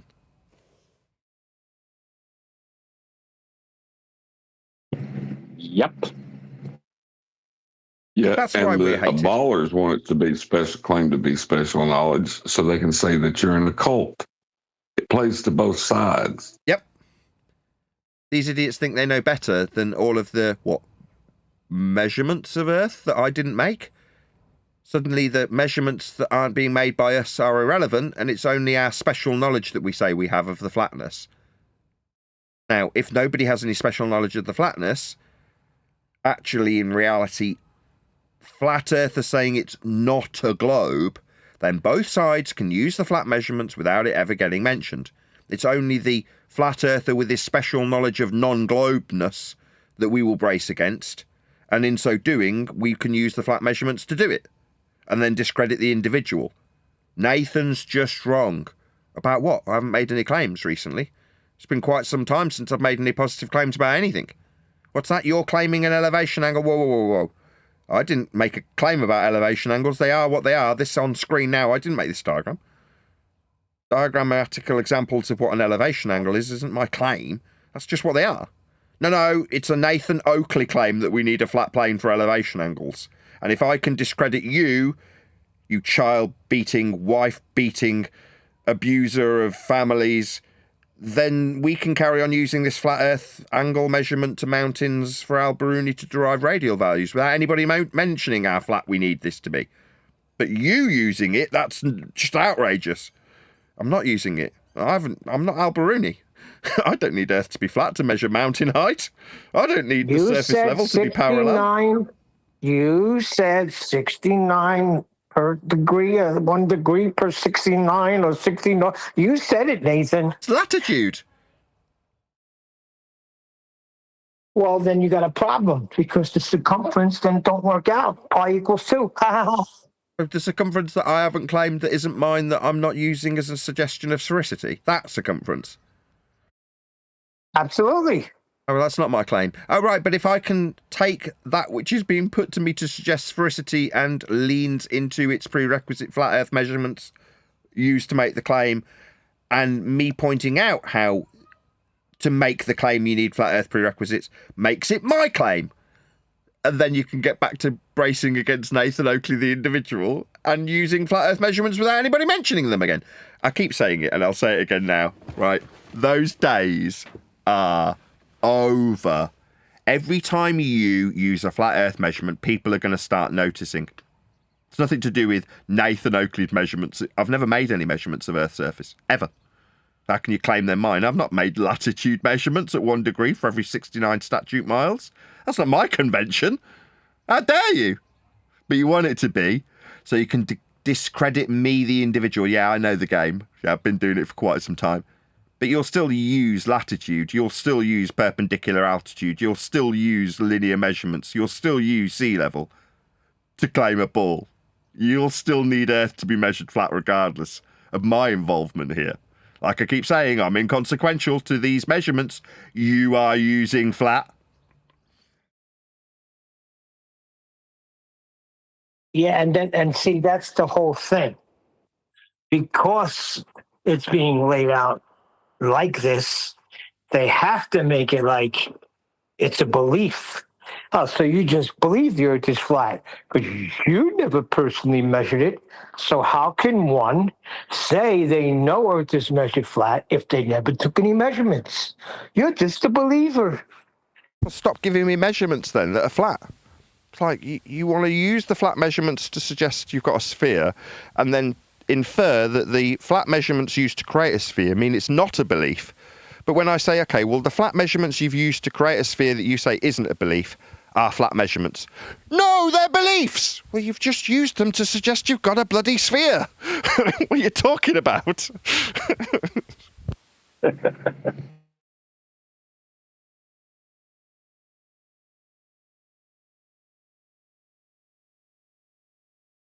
Yeah, it's very strange behavior from both sides. Flat earthers as well. And the anti-flat earthers are, I don't even know what camp to put others in. I don't even know. It's like, what are you? Oh, we believe in the real globe. What the hell is that? I think a lot of the people in the arena are stupid. I thought it from day one.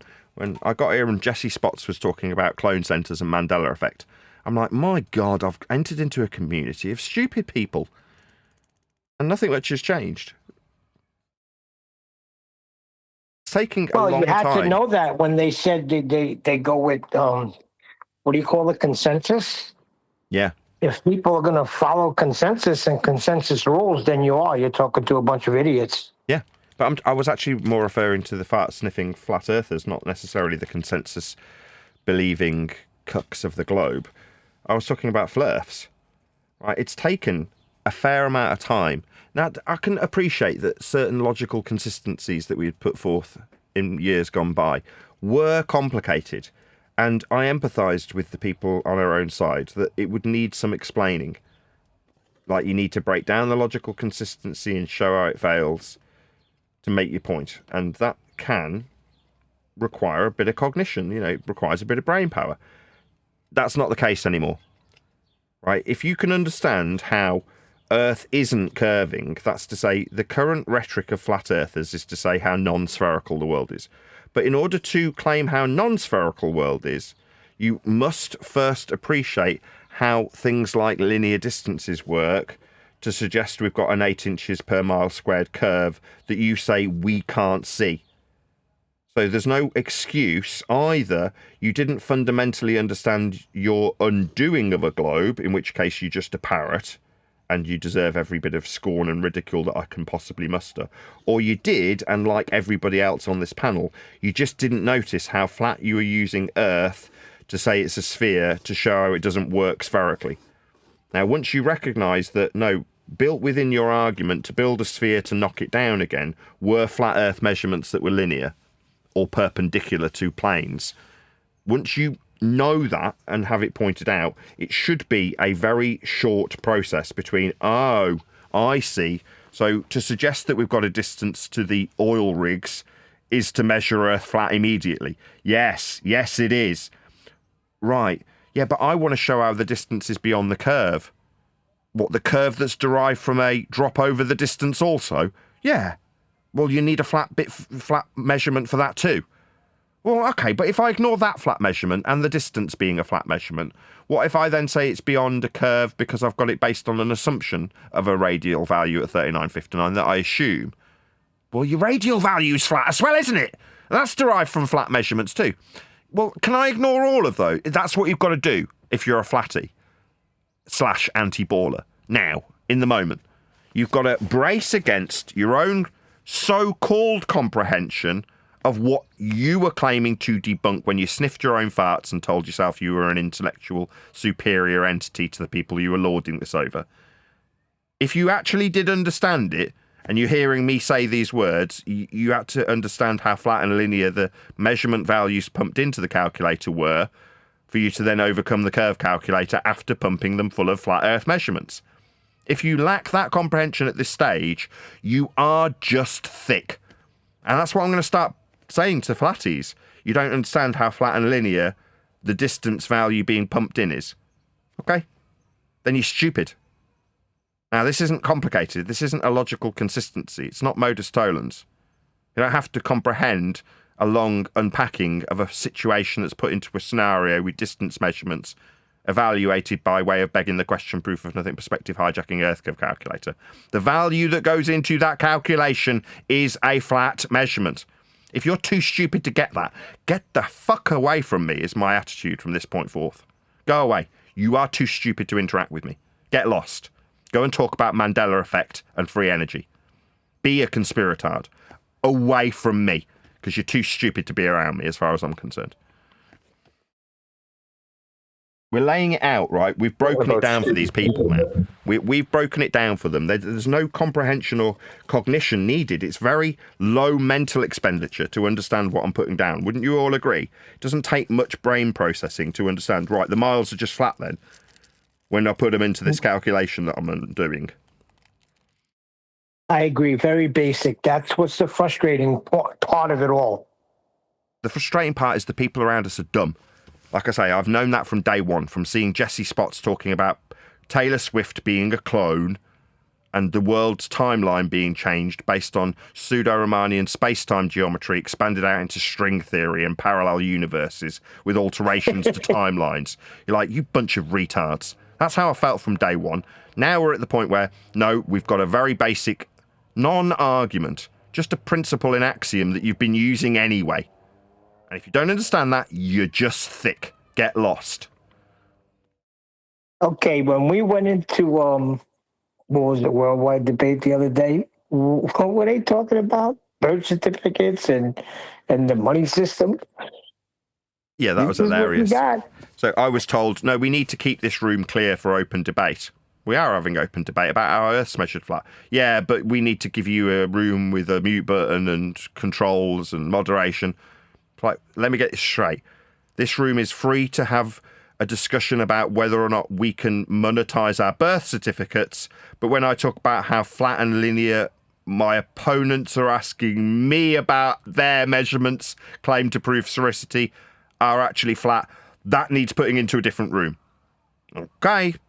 Nobody else is being called up on half an hour discussion on birth certificates going up for sale on the stock exchange. But fine. Okay. I'm the one who needs moving into a different room. Of course.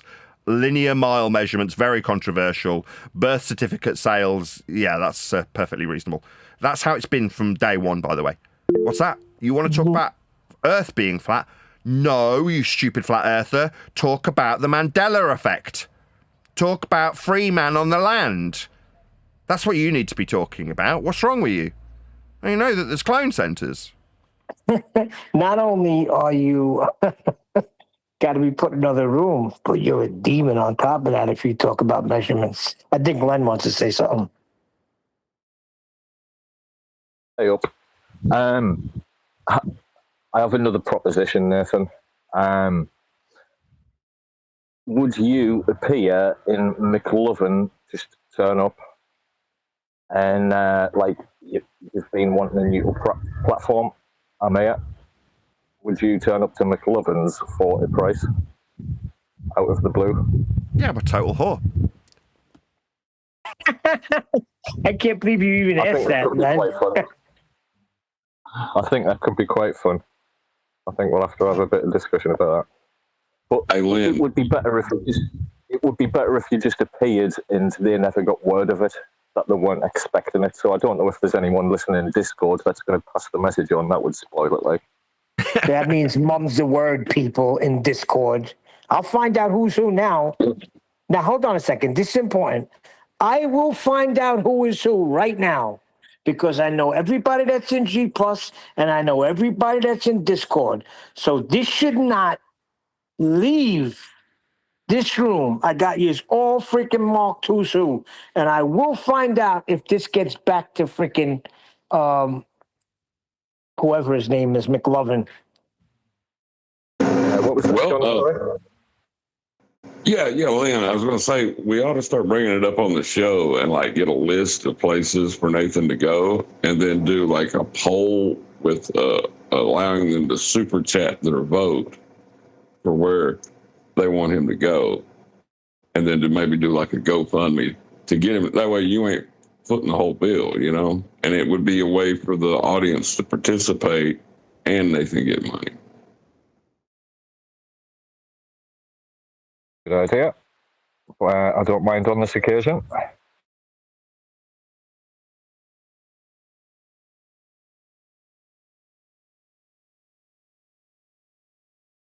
Yeah, I mean, I'll agree to these things. However, I reserve the ability to say, actually, no, priorities have changed. As soon as the book comes out, my priorities will shift quite radically. That is to say, what I'm quite open and easy to doing now, I'll be less so or less inclined to do when I just want to go out and promote my book in front of friendlies. Do you know what I mean? Oh, yeah. No, I'm just talking about in the interim till that point. I was just saying, like, just a way to make it the funding more appealing than just, asking for it. Yeah, but Nathan, your book's not coming out at least. There's a little bit of time to pass. Absolutely. There's an interim period. I mean, I'm literally just writing an email now saying, are these images okay? Are they satisfactory? So it might be the case that I get a message back later this afternoon going, yeah, I've done them now. Actually, it's ready to go. So like I say, I just want to make that clear just in case I suddenly go, well, actually, no, I've started emailing people and sending press releases out and I'm going to start doing a Tour D book imminently. But in the meantime, absolutely, I'm up for doing these things.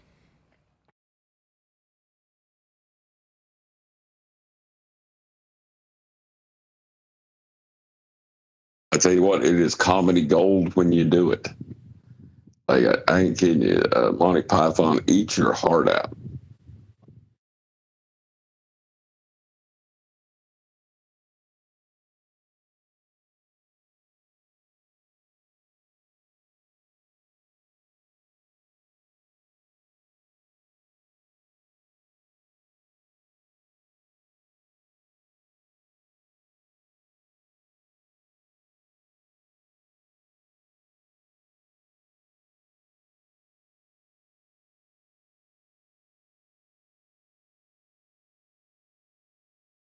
Yeah, so in my email, I'm asking, are these images okay? And if they're not, I'll start passing them on to Craig to get upscaled.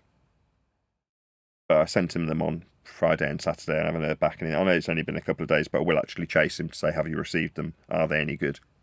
Because then I can start working on getting them upscaled if they're not.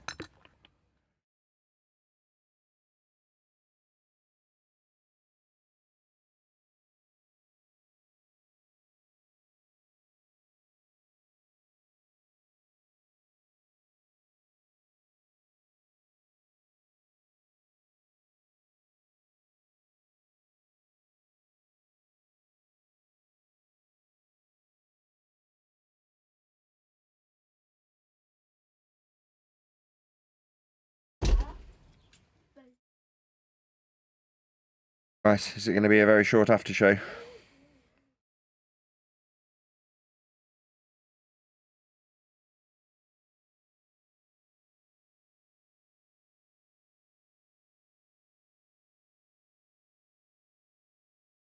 Clearly it will be. Give it a couple of minutes, see if the conversation starts up again. If not, I'm going to round out.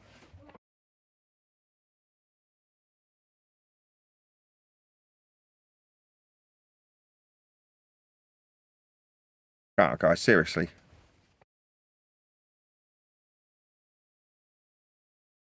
Well, I had to step away. So we're talking about McDougall.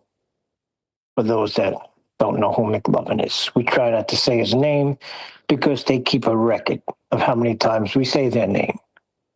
That's all. So keep it in house. That's all. I was wondering who McLovin was. I'm like, I never heard of that person before. I thought it was like some kind of podcast or something.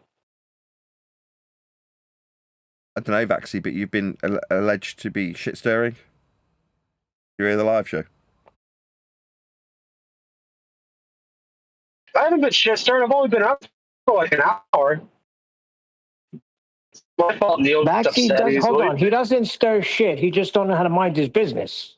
That's all. That's my only problem with you, Vax. I never had a problem with you. As a matter of fact, when you had a floor situation, I offered to go there and help you do your fucking floor. You piece of shit. Listen, the Viking has nothing to do with you, you piece of fucking shit. Mind your fucking business. That's your only fucking problem. Mind your fucking business. And you think we give a shit if I annoy you? Look, you are a nobody here. Always fucking minding you, never minding your own business. The same shit with Arwen. I think it's wrong. Neil, you come and yelling at everybody. You posted stuff for everybody to read.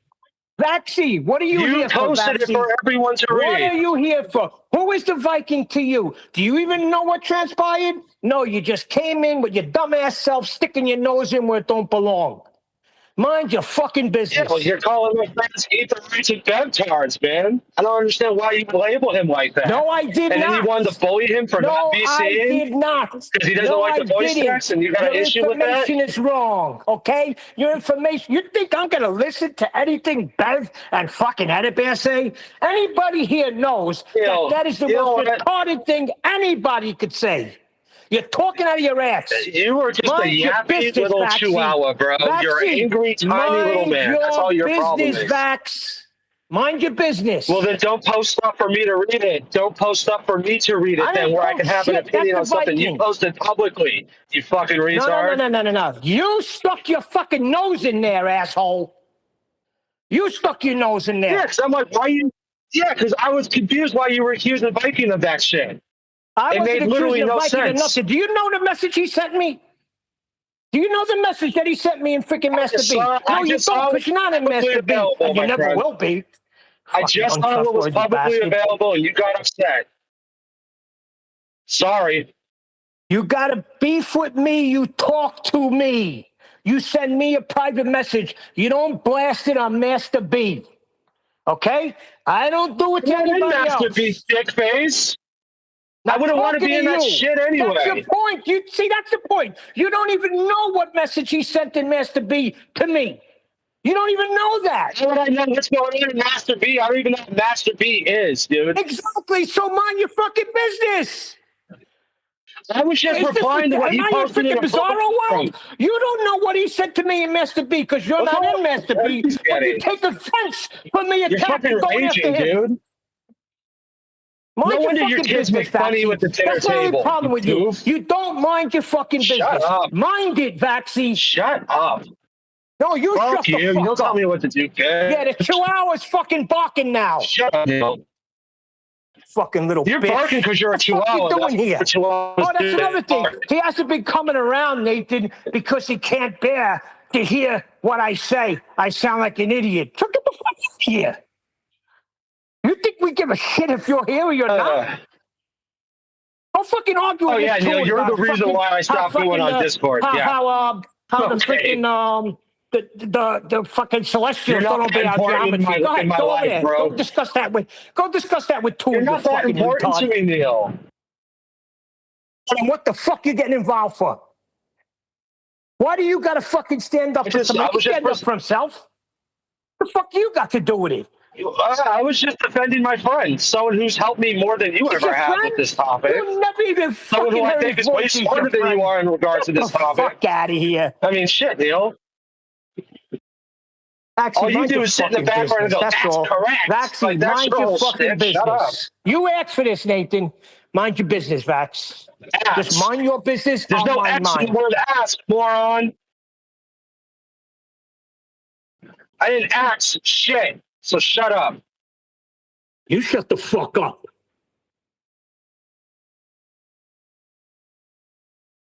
You shut the fuck up first. Sure. I gotta go in the hardware store, so give me a second. Good. Get the fuck out of here.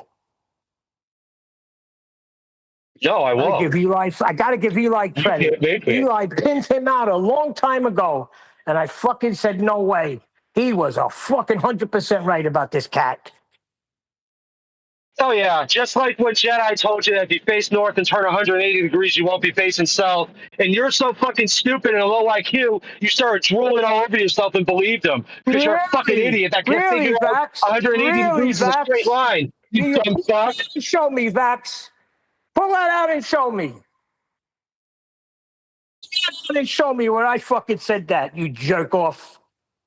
Fucking. Oh, I still have the messages from when we were discussing it. Jerry's not a flat earther anymore because he's an AE mapper. He's Mr. AE mapper himself. Try and tone down the language just a little bit and try not to talk to each other.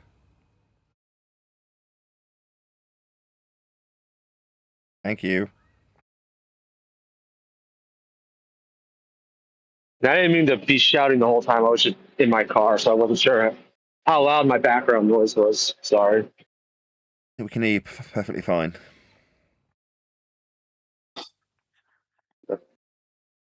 Well, in that case, hello, everybody. Go ahead, Len. You want to say something, or your hand's still up from before?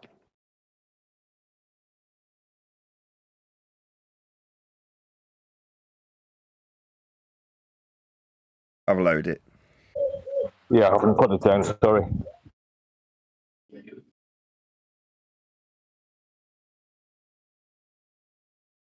Alrighty. I'm glad we dealt with that. I think we're all better people for it.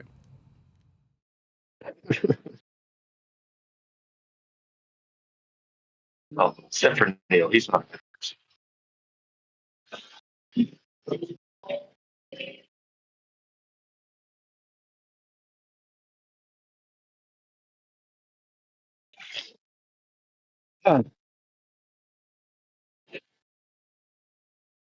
I just don't understand, Neil, why you're so hostile with everybody all the time. You're always at like a fucking 10.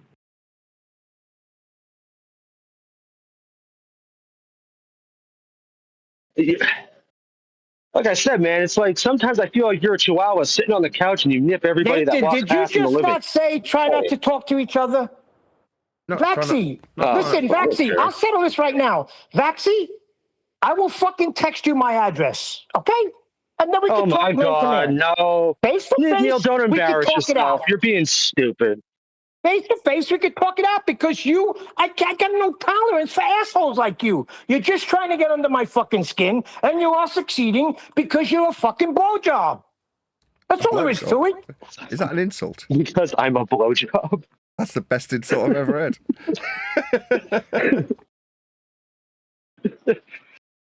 Oh, if I'm a blowjob, you're a toilet flush, Neil. Shit.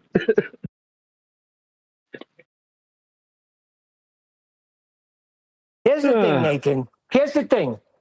I would not say anything if I'm not going to say it to somebody's fucking face. There's this fucking internet fucking wire that allows people to be fucking King Kong and not mind their own fucking business. And I'm getting fucking tired of it. You keep saying minding my business, Neil. You posted shit about someone who I consider a friend in the text chat, and all I did was respond with your name tagged into my response. I'm talking to fucking Mind the Viking, not you. And you could very easily I read have it, and I private disagreed with messaged me everything you said, and I Neil, didn't think it was you could have right. fucking went to Vax. You could have went to a private message and said, Neil, what's up? And I would have fucking told you. But no, you want to fucking start shit. That's what you want to do. Just admit it. You want to start shit. Well, you started shit. No, I was just airing my grievances with what you said about Viking. I didn't think it was true. Okay, I will go back and I will find exactly what you said, and you tell me how I'm supposed to take it. I'm going to go get it right now. Oh, God. All right. Sorry, Viking.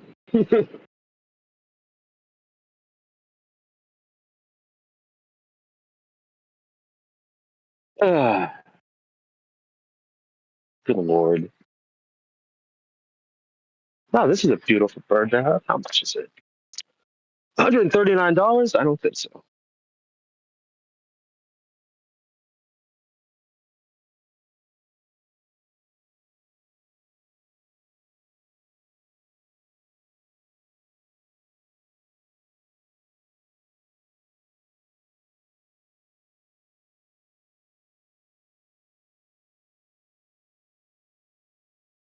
Did I mention that I got all my images upscaled, or so it seemed like?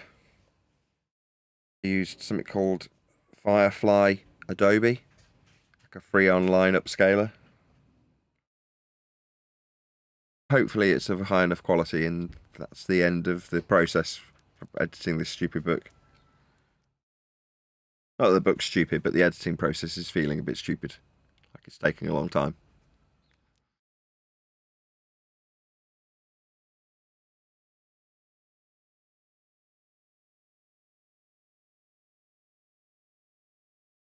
Yes, Nathan, we were all very excited for it. Me too. Still tying up the loose knots with Chuck.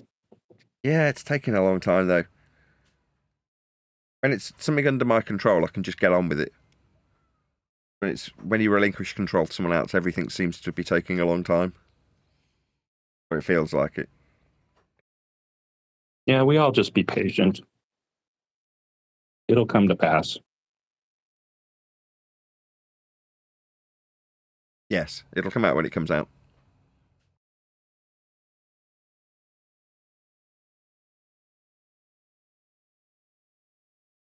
And we're all eagerly anticipating it. You can book it. The next stage is to actually send it off to the guy that's going to be doing the audiobook version. I contacted him about a month ago, and I'm like, be prepared, it's going to come soon. So is it still, let me get his name right, ventriloquism? That's someone else. That's somebody who's doing a translation to German or Spanish. There's a couple of different translators. French. Gotcha. But I keep asking him whenever I see him. I'm like, send me an email, and he doesn't. So unless I've got an email from him, so I can start making like communicating back and forth with him. And there might not be a translated version. He's offered his services, but like I say, I just actually need him to confirm he's going to do it, and then he'll be on the list of people that get it before the public get it, so that they can start working on it. Then it'll get released, and then a week or two later, hopefully they'll have done the translating or producing an audiobook or whatever it is. But like I say, I don't have the money to pay people to do translations. So if they do offer their services for free, then great. I'll obviously take them up on their offer. But if they don't get back to me, it's like, well, I can't afford to pay you, so I'm not in a position to chase them and pester them. I kind of wait for them to proactively contact me, show willing, basically. So that's not to stop you if you want to chase at Ventriloquorum and pester him on my behalf. No, mate, I was just seeing we move forward. You move forward with how the book will come out now and the promotion of it. Have you checked your AOL folders? I think about a week or so ago, I saw on Master B or something that he had acknowledged that he had sent you an email to your AOL address. Oh, okay. I haven't seen anything from him, so I'll have to go back and have a check. You remember what day it was? Because that'll narrow it down. I get thousands of emails each day. No, I think it's been about a week though. So, yeah, that's all. I just remember seeing it either in Master B or I don't think it was in Flipside, but he's in Master B, and I think he texted back that he sent you an email. Excellent. I'll have a look for it. Hello, Josh. Don't think I've seen you before. Josh Ingersoll. Good to have you. He's one of the biggest trolls out there, Nathan. Is that right? One of the biggest trolls. He's Rob Noxious style, only he's more slick. Damn, high praise. Good to have you all the same. I appreciate it.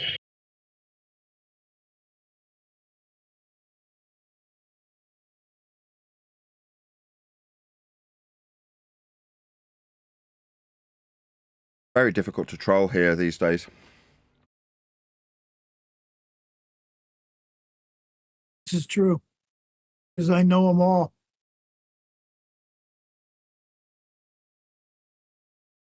From it, what's to troll? Both sides agree. I'll have a talk with the man. We'll see.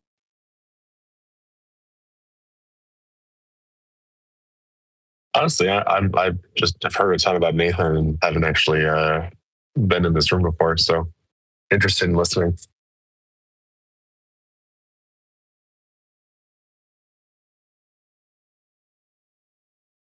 Where do you normally frequent? Not as much the past couple weeks. I've been on travel for work, but Earth Awakenings, Debater at Flat Earth and More, 24/7, and then on Clubhouse a good bit. Yeah, there's no debate here anymore. All of those platforms, as far as I'm aware, are still under the misapprehension there's a debate to be had.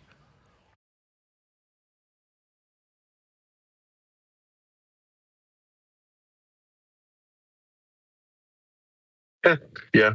No, I don't usually directly debate with folks.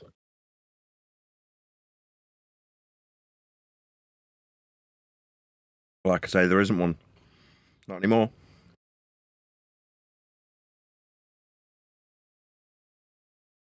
You are correct in that assertion. This guy doesn't strike me as a troll. He's talking about the globe being correct. I just got done telling you he's slick. Okay.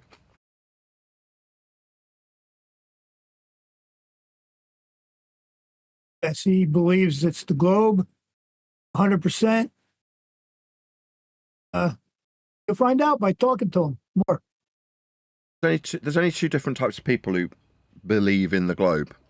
Ones that believe in the globe because they start with the assumption that they're on a globe, and ones that understand the origin measurements of their globe. The ones that understand their origin measurements recognize how flat Earth is measured to create the globe, That's to say they are denying their prerequisite measurements in a cognitively dissonant state, and the others are just ignorant. If you just think you can start being on a globe as the starting point, then you're just ignorant of where the globe's come from in terms of its measurements. So there's only really a couple of positions that you can take to suggest that there's a debate. One is cognitively dissonant. You ignore the measurements that create your globe. The other is ignorant, just pure ignorance.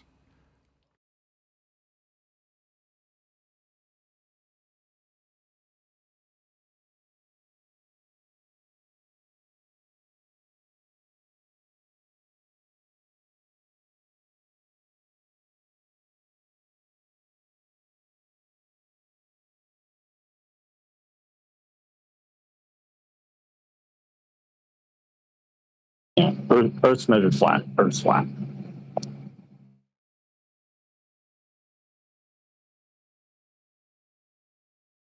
No, the celestial bodies, they don't obey our geometry on Earth. Let's talk about that.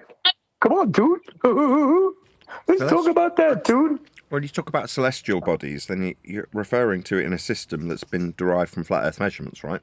The movement of the lights starts with measuring Earth flat. Put those motions into systems that we can understand with conventions, like the celestial sphere, like the equatorial and extended celestial plane.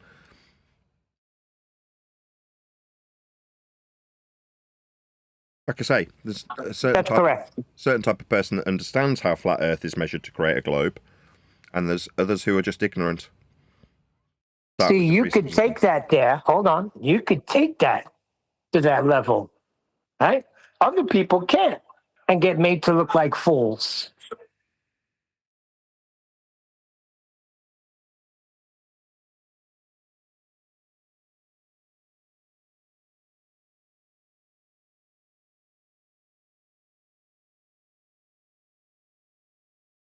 I don't know, maybe Harp's just misjudged this guy. This doesn't seem very trolly. I don't know. Hop's pretty sharp. I don't think he's going to misjudge anybody. He knows who's who. Am I off? The funny thing is, right? I was just listening earlier to a recording that's on 24/7 right now that involves Josh Ingersoll. And they argue with this freaking retard for hours. About what? At a certain point, it's like mud wrestling with a pig. You just got to realize that the pig enjoys it. What were you arguing about? I don't know. It's been off and on with them. I was banned on site, or like mute kick on site for a while over there. For what? So, just getting under people's skin, I guess. Okay. I mean, that does sound... go ahead. I was just going to say that does sound... I'm sorry, Josh. Yeah, I just wanted to introduce Josh to you. Josh, am I right? You're the satellite guy, right? Yep. Yeah, okay. What does that mean, satellite guy? Thanks, Steve. I forgot that. Go ahead, you can explain it. Go ahead, Josh, and then Nathan can go ahead. No, I mean, so I've got about 5 minutes here. I'll be back after 11 o'clock. But no, I work at Amazon. Work on their Leo constellation, very similar to Starlink. So launching and operating a couple hundred satellites to provide internet to the entire Earth. But we got another throwback. Hold on, he said he's got to go. He's got to step away for 5 minutes, and he's going to be back in 5, right? No. I had to step away in 5. Oh, in 5. For like a half hour-ish of a work call from 11 to 11:30. I mean, so far, I still don't see anything that you've said that's contentious or anything that would be worthy of deeming you trolly. I still don't understand. Maybe it'll become clear in the next 5 minutes. Yeah. I doubt it. Yeah, we'll see. I mean, I don't, like I said, I don't tend to try to tell people they're wrong or that I'm right. I just try to explain, what my lived experience is and answer questions. What do you do again for a living? I missed that. Can you repeat that? As he launches satellites for things like Starlink, But from Amazon. Yeah, very similar to Starlink. But from Amazon. So Right? it's a separate system, but yeah, it's called Amazon Leo. Tell us about it. Tell us a little bit about it. Constellation when fully deployed of 3,232 satellites in various orbits to provide internet all over the Earth. You get your little pizza box looking dish, you put it on your roof. As long as it can see the sky, you get 100 megabits per second or faster internet. It's almost identical to Starlink. We just have a slightly different spacecraft design. You say orbits, so you appreciate that orbits is derived from measuring Earth flat, right? It depends what coordinate system you're working in, right? Well, coordinates are flat. What's a coordinate? No. Oh, no, I mean, we could talk Cartesian, we could talk spherical, we could talk cylindrical. Like coordinates are just, how you want to define your X, Y, and Z axis in 3 dimensions. That's flat. Oh, no, you can define them any way you want. Flat just happens to be Cartesian. What's a coordinate measurement? Defined axis. You're saying that this direction is defined as one of your dimensions, and then you define the other two. Well, directions are flat. If you're talking about a direction, directionality itself is flat. No, because in spherical coordinate systems, the distance away from the origin point in 3-dimensional space is defined as the radius coordinate. So it doesn't have to be a straight line or flat. The radius is flat. Just purely the mathematical definition, not talking about reality here. Okay, coordinates. How do you measure a coordinate? You don't measure a coordinate. The system itself is derived from measuring. You don't know how coordinates work? You define a coordinate, you don't measure it. To have coordinates, we had to measure Earth to get the positional information, didn't we?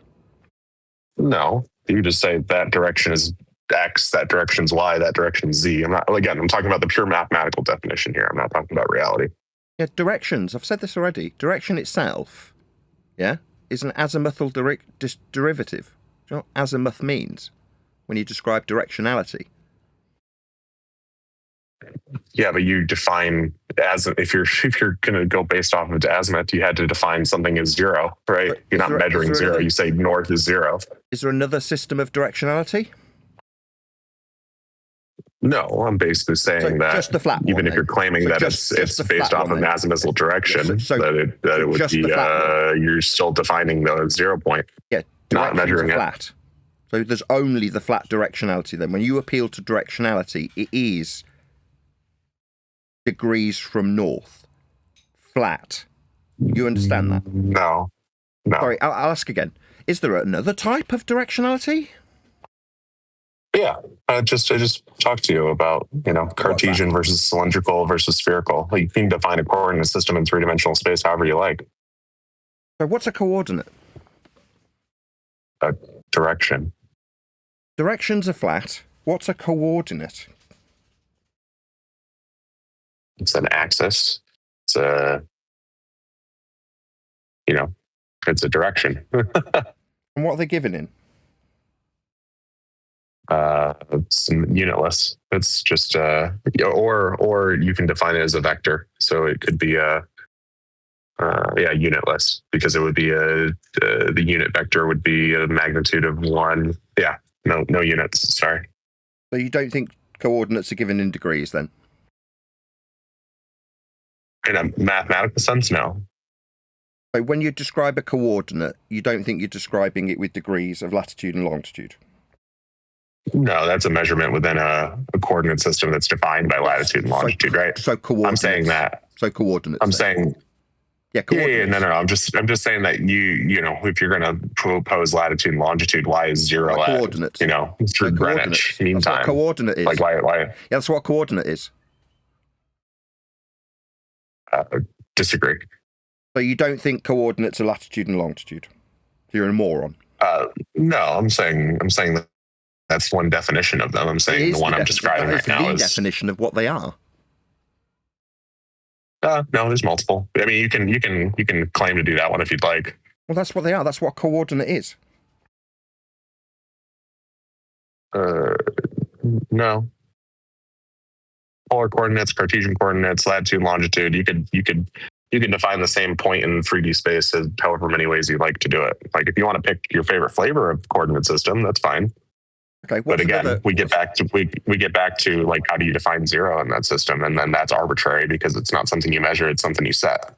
Well, that's directionality. That's also flat. We've already covered that. Degrees from the horizontal in northward orientated azimuth. Degrees are from the horizontal. Not okay, it's just a fact. You're using flat measurements. That's where we get orbital motion from. No, but I mean, you can decide north is zero and you can decide the equator is zero if you want. Like if that's what you want to define. I'm not the arbiter of it. I'm not deciding anything. That's what azimuth is. Why are you putting it on my doorstep? Directions are flat. There aren't any other systems.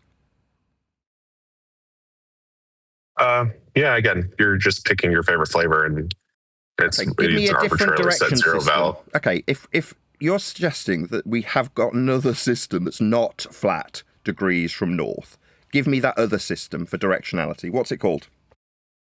Oh yeah, we could do ECF, we could do ECI, like we could actually measure things in Cartesian space as distance away from the center of the Earth. XYZ instead of latitude, longitude. But distance from the center of Earth would be with respect to the equatorial plane. No, it's a single point. Yeah, the center of Earth is with respect to a plane.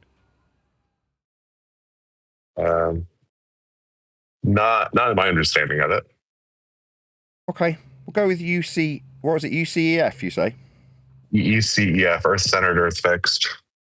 Okay, and that's derived from a radial value for the geoid, correct? Well, not a direct value, but value as a function of latitude. So we need latitude. That's a flat Earth measurement. No, I mean it's a radius value that is a function of latitude. No, latitude's a flat Earth measurement of angle to Polaris. Yeah, I mean, you can. Yes. So this is based yeah. on a flat Earth system, then, you stupid clown. Oh, I'm honored. I got what I wanted to get out of it in 10 minutes. Appreciate you, Nathan. The clown. I gotta You've jump. measured Earth flat for directions, and now you're using latitude system. You're using coordinates. You've also denied that they're based on latitude and longitude, and you've gone to the Earth-centered, Earth-fixed model that also uses latitude. End quote you. So we're measuring Earth flat with latitude, then. Yeah, he's gone. Just like I told you, he's like a little one. bitch. He just had his ass spanked by his own use of latitude and flat Earth measurements. But did he think that he'd somehow proven any sphericity when he used directions, coordinates, latitude? All of it was flat. He said coordinates aren't a measurement. Yeah, they are. Latitude and longitude. I know. That's why I posted them. Yeah. Oh, meanwhile, Earth was measured flat by that gentleman. Didn't see him as being trolly. I saw him as measuring Earth flat. For his satellites to be put into orbital motion, orbital motion's derived from flat Earth measurements. ECEF, Earth-centered, Earth-fixed, that's also derived from flat Earth measurements. As he conceded, hesitantly, through a lot of stuttering. What I heard was a stuttery retard, that's what I heard. Not a troll, a guy getting his ass spanked by me as he stuttered at me. I personally saw Starlink go over my head twice, once in the day and once at night. They're nothing but drones. Because if they're 250 miles up, which they're not, I wouldn't have seen them. 250 miles up is also right a flat over Earth my head. measurement. I watched the angle that they came from, and I watched them go over my head and go by, and the angle that they disappeared on. So it was all flat, everything. If they're suggested to be 250 miles altitude, that's a perpendicular altitude with respect to sea level, though, isn't it? That's also a flat Earth measurement. He never got to the altitude of his so-called satellites. He said they were in orbit, and then when we dissect up what orbital motion is, it's derived from radial values that are acquired with flat Earth measurements of Polaris for latitude. Now, he got to the point where, yeah, he's using latitude for a derivative system of Earth-centered, Earth-fixed, but that still needs latitude to be measured flat. So he's got quite a number of flat Earth measurements, including directionality, azimuth, altitude, coordinates, all of which is flat. This is on screen for the gentleman who is now buggered off, which he did say he was going to do to his credit. Here's Earth-centered Earth fix. XYZ coordinates based on the center of Earth. The flat plane would be from within the center point. That's what's depicted on screen. That's what he's appealing to. It's also derivative of the latitude system that paints the degrees onto this glorified protractor we call a globe. That's how you get this system. It's derivative of flat measurements. The ones he didn't want to accede to, didn't want to accept that latitude was the basis. Yeah, it is. I already knew that. He just didn't want to admit how flat Earth was measured for orbits. Hey-ho, Earth is still measured flat for orbits. But he said he got what he wanted in 10 minutes, Nathan. So he got his little soundbite, and now he runs off. Soundbite of what? Me telling him he's an idiot because he denied latitude. I think he was hoping for more, but Yeah, but he said I got what I wanted in 10 minutes. So he came in here to try and get you to say something. Right, exactly. And he said he had 5 minutes, remember. So he pushed it to 10, but he had an important meeting, in Amazon, so he could, I guess, out the satellites, whatever. I think he's a liar to begin with. So, He's another Phil Bell. He thinks he's controlling satellites. Yeah, he didn't get what he wanted. Believe me. He was hoping for a good fisting, I'm pretty sure. Right, Hop. I know he didn't get what he wanted, but they tell themselves that, when they're getting annihilated. And he knew he was getting himself in deep shit because he couldn't go anywhere else. Nathan showing to him time after time that those are flat measurements. So to give yourself the victory, you say, I got what I got. I got what I wanted in 10 minutes. And then you leave. Then you feel good about yourself. Yeah, I guess he does, maybe. No, these guys are imagination all the time. There's never any reality in these guys' lives at all. Sorry, but that's what Phil Bell used to do too. Whatever company he worked for, he thought he was controlling the movements of the satellites. That's why I'm going to extend just a little bit of grace and label him not necessarily a purposeful troll, but somebody like a NASA employee or Phil Bell. Phil Bell was he the one that was always generally pretty nice and well-mannered no matter what? Am I wrong on that? But this... I don't remember. Yeah. I mean, there's been several that generally, they're not, the screamy harpies. No offense, Harp. But Chef Daddy, what you're saying is he's getting paid a paycheck. So they're telling him this is something you're doing, and he's doing that on the computer, he fully believes that what he's doing is legit, right? Yeah, exactly. He's the type of person. I mean, he was nice enough, and it didn't get trolly. So he has knowledge of what he does, and he's talking about, well, you can pick whatever coordinates you want, you can push whatever buttons you want. You need to make sure that this satellite is at X coordinates here and here and here. You push these buttons. And you don't need to know how it's measured. You don't need to know anything. You just make sure it's at 20 degrees this way and 40 degrees this way, whatever. Yeah, those are flat measurements. Exactly. He doesn't need to know that those are flat measurements. And he thinks that knowledge gives him the authority and the cred to know what he's doing. So people like him are the ones that will try to be reasonable and come to express how this measured flat stuff is no big deal. It's no big, we just pick these coordinates and this is what we do. And I'm so smart in this area and I've been doing this for years, and you're just, making too much of this stuff. And it's a subtle way of skipping by the measurements And I don't think he's purposely knows he's doing it, and he just doesn't understand that, where all the measurements come from. He doesn't need to know that information. He just needs to know that whatever coordinates that this works, Nathan. And I've been doing it for years, and there's satellites. Yeah, but when you say a coordinate is not a measurement, it's a coordinate. There's something wrong. Yeah, well, that's what he knows. That Yeah, he knows exactly where I'm going. He knows that where we're going in that discussion is when you measure 4 coordinates, that's based on the conventions deriving them. That's latitude and longitude. Then we're measuring Earth flat with elevation angles. That's how we derive that system. To have an Earth-centered, Earth-fixed system projected from the center of a ball, you need to make the ball. How'd you make it? With coordinates. So measuring Earth flat then? No, we can use any. Well, like what? Well, we can go to Earth-centered, Earth-fixed, which is also based on coordinates.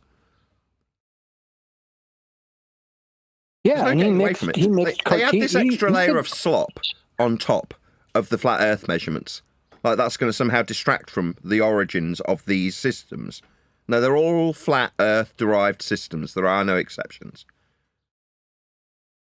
Yeah, he slipped in spherical geometry or spherical coordinates and Cartesian. He said Cartesian like it's no big deal. He knows what Cartesian coordinates are. He's just not acknowledging that they are two-dimensional, that they're flat based. And, he just is, again, he's just skipping by how things are measured and just sticking with the knowledge that he has to do his job well. And that's it. And he... No. That was just correct. No. He's suggesting that his measurements come from the middle of a ball. No, let's just lay this out. What was his name again? Josh, was it? Yeah. Josh Ingersoll. Josh, you stupid retard. Do you believe that you're taking measurements from within the center of a ball? Earth-centered? Is that what you think, you dumb shit? Nah, you're just a retard.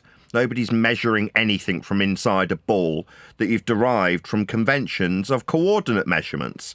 We measure Earth flat to create these systems. You're not inside an Earth-centered, Earth-fixed model to measure anything, you stupid dumbbell. Idiot. No. Earth's measured flat to create this convention.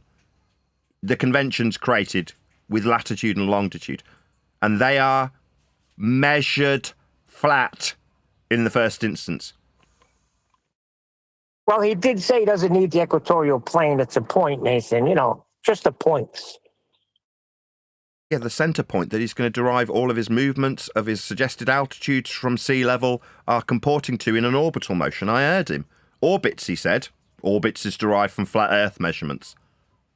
Earth-centered, Earth-fixed. Yeah, you'd need to be in the middle of an Earth to derive an orbital motion. That's why he's working on the Earth-centered. Who's in the middle of Earth now? This Josh wanker. You in the middle of Earth there, Josh, you stupid wanker? No, definitely not. I'll remain on Earth's surface describing measurements of latitude and longitude. You can take the after-the-fact invention of an Earth-centered, Earth-fixed model that you think you're within. Why? Because you're having to work with orbital motion? Yeah, Kelsa Breeze. We are all well aware of the orbital motion being in the centre of Earth. You're not in the centre of Earth, though, are you, dickhead? No, but we're definitely measuring with respect to a plane. That's how we get the latitude and longitude systems with angles measured from the plane to create them, so that you can infer that you're in a ball, Earth-centred. Josh, Earth-centred? Really? Did you dig to the middle of the core for these measurements? Oh, they're projected from the actual surface level measurements of the angles for latitude and longitude. Yeah, I'm well aware of what your orbital motion requires. It requires you be in a ball. Earth-centred, you say? A single point at hell? You're definitely not getting any measurements from there, are you, Dumbo?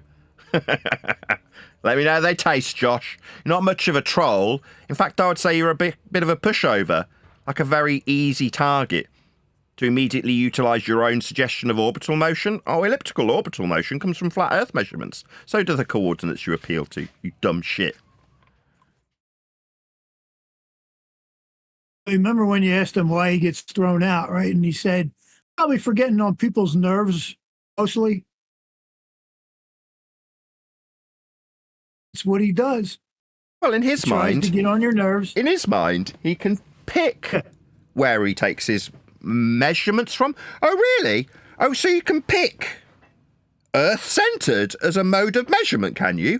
What a fucking retard this Josh was. So you can pick to be in the middle of the ball, can you? Show me, you fucking retard.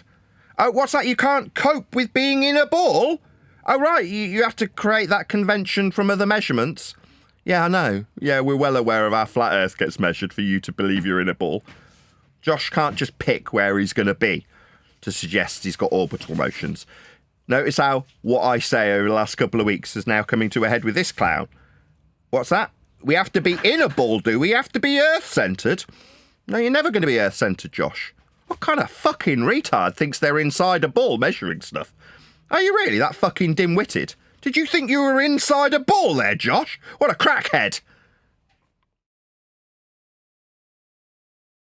If you are like Josh, a ball-believing clown, even if you've got what you think is fart-sniffing superior knowledge, you've got to put yourself inside a fucking ball? Really? I'd like you to all line up and tell me how easy and convenient it is to be inside this ball for it to count as a measurement. You bunch of fucking retards.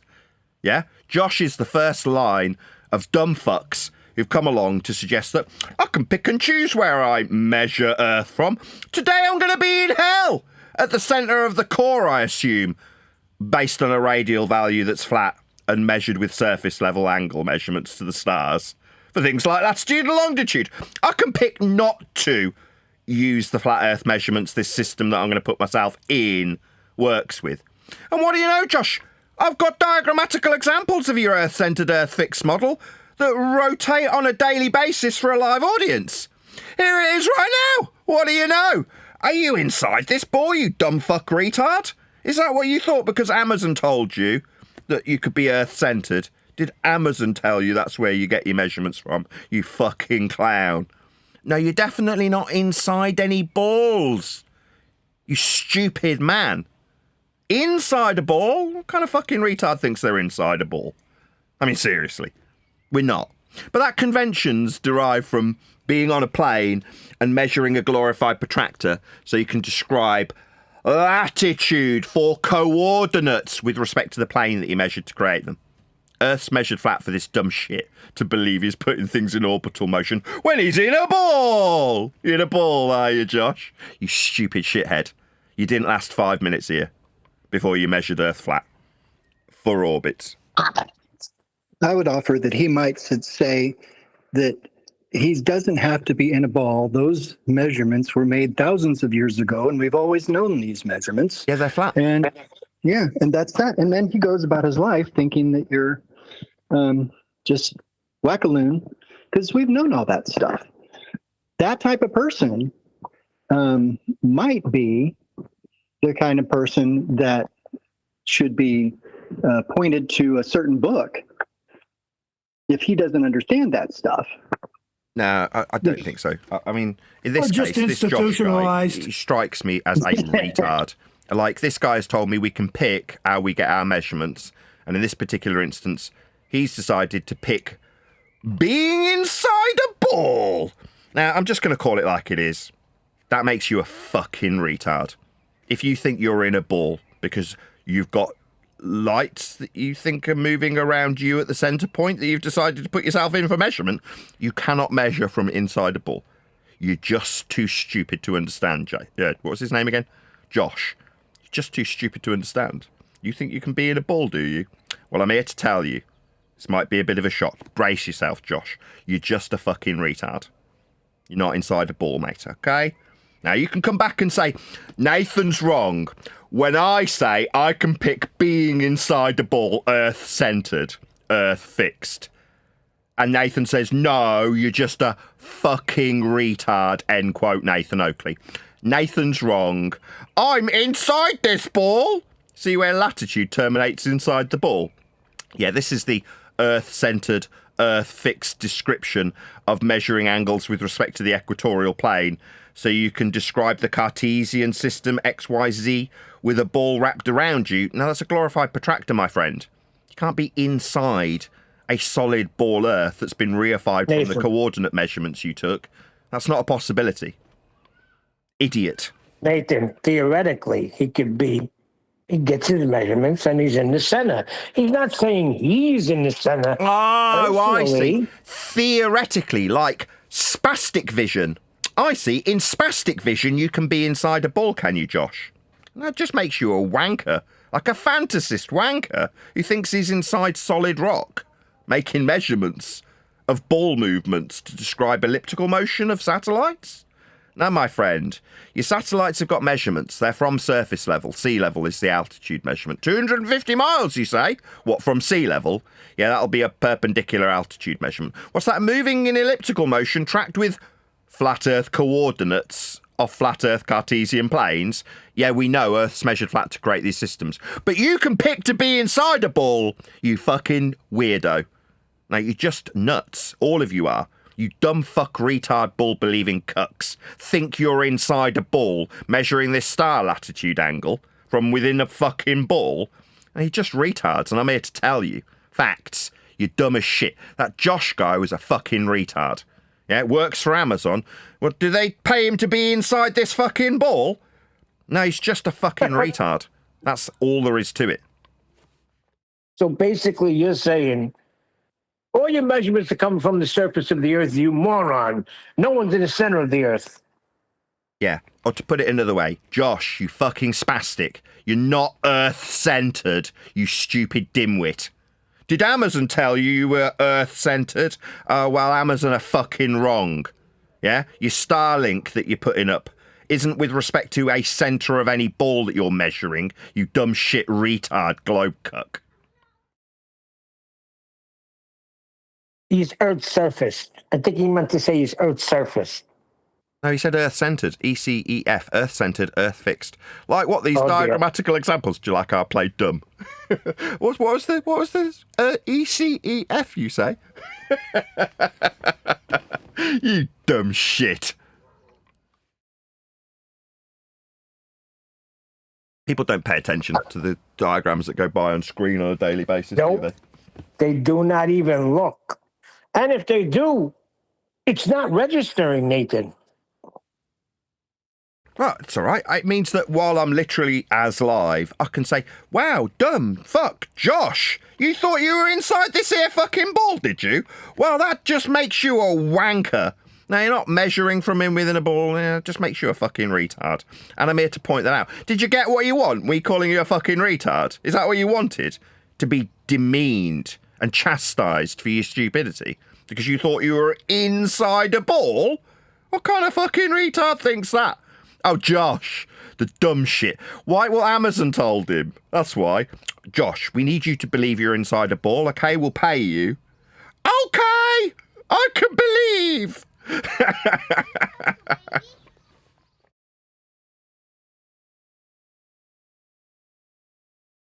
Tend not to believe his claim of even doing anything with the drones that they are.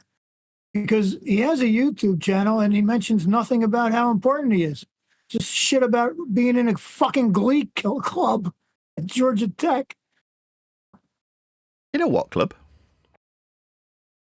He's a lying piece of shit is what he is. I've heard him on 24/7 lots because he would just go in and they would entertain him, like I said, for hours. For hours. Because that's what they do over at 24/7. Did they get him stuttering as quickly as I did? You got one? Probably not. You got a globe troll up top, too, forthright. He's got the English hub tag. Oh, he's right over there.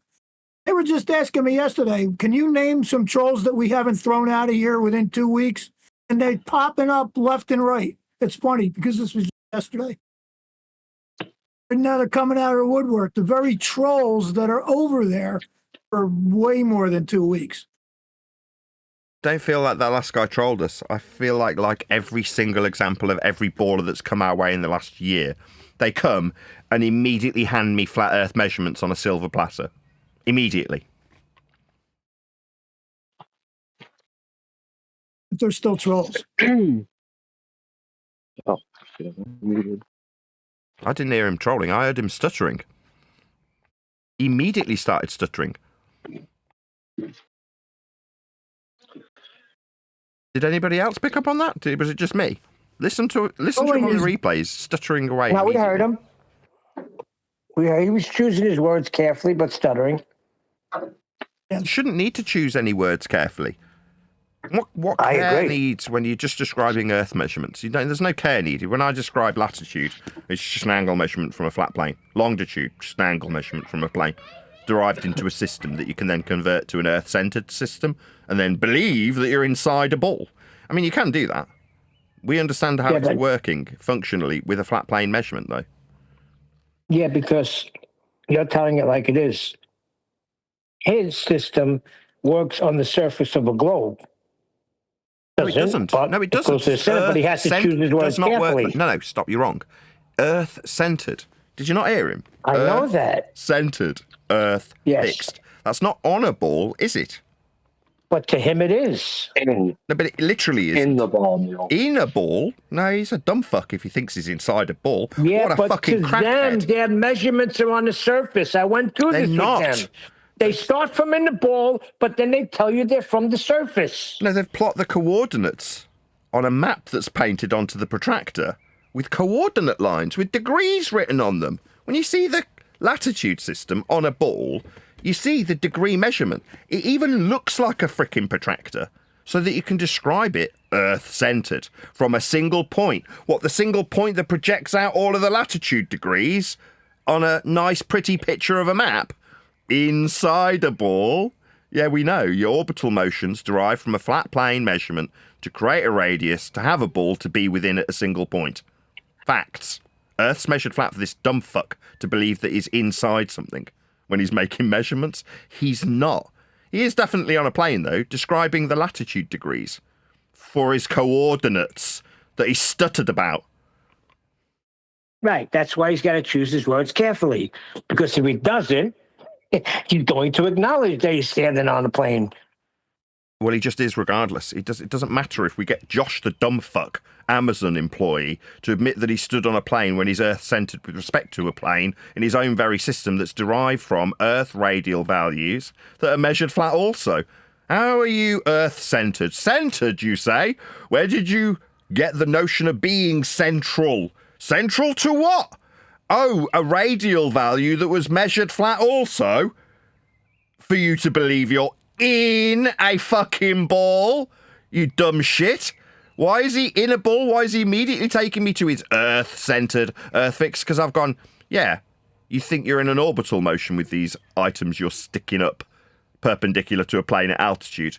Well, to be in a motion called orbit, you measure Earth flat to create that system. It's not like we're unfamiliar with Kepler, Copernicus, and the scale that Huygens ascribed to that. Value, system, measured, flat. We're acutely aware of how this dumb fuck becomes Earth-centered. Yeah, but he's definitely not on the ball when he's deciding to put his orbital mechanics derived from flat plane measurements in a ball at a single point. Yeah, we're well aware of your need, nay, requirement of a flat Earth surface level to create this system to put in orbit. Just ignorant. He fell into the latter category. No, sorry, not ignorant. Knows how flat Earth is measured but chooses his words carefully. That would fall into the prior category. Not ignorant, not starting with a presupposed spherical Earth, deriving an Earth-centered measurement from coordinates of a plane. That's what he's doing. And then choosing his words carefully and stuttering like a little bitch. Not much of a troll when you're stuttering 3 or 4 times. When you're just describing being in a ball, I mean, you'd think that'd be really easy, right? Mentally easy to comprehend being inside a fucking ball. Nah, is it? Yeah? But when you know what a coordinate is, and you don't want me to welcome you to flat Earth with your own flat Earth measurement system, you'll say, oh, well, I can choose to be Earth-centered. Can you now, dumb fuck? Oh, really? Do you want to show me you acquiring a measurement from that Earth-centered system made with flat Earth measurements to be in orbital motion? Oh, you can't? You'd have to measure Earth flat to create it first? Why stammer around you being so careful with your words? Is it because you already fucking know how flat Earth is measured to create these systems? I'm going to say maybe. Maybe it's pure ignorance. Maybe he hasn't quite comprehended the flat Earth prerequisites yet. But now he's had them pointed out by me, he definitely will. The stuttering gave it away.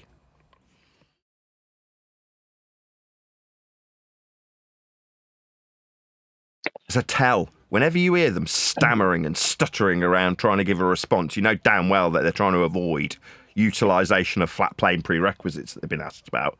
And they've got to try and find an alternative route quickly. I know, I'll go to the centre of a ball, by presupposition. Oh, really? How'd you get to the centre? Centre of what? Presupposed spherical radial values derived from flat Earth measurements much? Absolutely. And while he was looking for something to get from Nathan, he forgot that Nathan's entire audience is just hanging on his every word too, because we know there's something he's going to give to us without him even knowing he gave it to us. 2 times in his little preamble before he had to walk off and got what he got from Nathan, he said verbatim the famous Tesla about Einstein quote. In mathematics, this makes perfect sense. It has nothing to do with reality. Oh, I'll be going back over this one and clipping those out. He said it twice. Mathematically, we can, I'm paraphrasing, mathematically, we can do anything, but it doesn't have anything to do with reality. Well, as soon as you say it doesn't have anything to do with reality, guess what? You're an object retard. Goodbye. Yes. Yeah, so here we are debating exactly how correct. Earth's I thought described nobody and else measured. heard that. And what you've got is something that can no, be we all heard mathematically it. inferred. Nothing He to do with vomited all reality. over himself and then left. Does anybody hear Nathan speaking? Oh, shut up, Neil. Oh, God, here we So go. you did, Max. You did. You just wanted That's to get fine, out that you heard it. You had to tell everybody you heard it, right? Shut up. Fine, it's Good fine. Lord. I'm only repeating myself to keep the discussion going anyway. Anyway, sorry. Good catch, fisherman in a box. I'll be looking forward to that clipping out and watching it from your videos. Are you going live anytime soon, Mr. Fisherman in a Box? Unfortunately, I'm 7 days a week on the side of the road making the money so I can do the Fisherman in the Box in the off season from November to April. But thanks for the little plug there. I appreciate it. Oh, And yeah, okay. I'm gonna save this one and clip it out because they give themselves away. You know, they learn this model and they know their heliocentric model and they know their Habersigns, their conversions, and everything it takes to build it, except like Nathan's been just pounding through them. You got to go to the center of the earth. You got to go to hell to measure everything. And nobody lives in the center of the earth. And him coupling that with, well, it doesn't have anything to do with reality. Well, my friend, if it doesn't have anything to do with reality, you're just talking nonsense. It's this is the payoff. This is the reward right here for these 10 how many years. This is it. Why are you bringing us they drones? tell on themselves. Why are you bringing us drones as an inference of your knowledge of our reality, to only then completely decry it when a few flat Earth prerequisites get pointed out as being purely mathematical and nothing to do with reality? Like, why the fuck are you appealing it to it then, you stupid clown?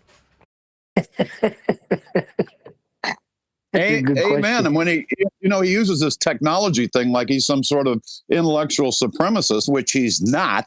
Working for Amazon doesn't mean anything. So it's like Neil said, he's sitting in front of a computer and he's doing what he's been told to do by Amazon. And they've got him believing for some odd reason that things go in orbit and just naturally fall around the curvature of the earth. Well, that's nonsense. I wanted to jump in. Unfortunately, I was too busy. And ask him, this little project you're working on, ELO or whatever it is. I don't know what he called his orbit. Was that like Google's Google Loon project, like that one? And I who knows? He might have said, yeah, just like that. Well, if that's it, then your little satellites are on balloons. So who knows? These guys will always give themselves away. They will always step on their own dicks. I worked for Amazon. I used to do deliveries, and I've traveled in some distances, you know what I mean, to get to the place where I had to get to drop these items off. Distance, you say? Absolutely.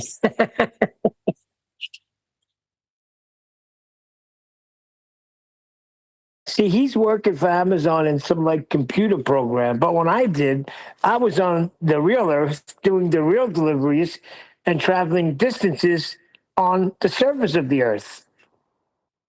And those distances were always flat. And I bet you didn't need a haversign conversion chart to tell you how to get there, did you? No, sometimes, we don't need maps anymore. But sometimes, like in Alabama, you get some rural areas you're delivering to.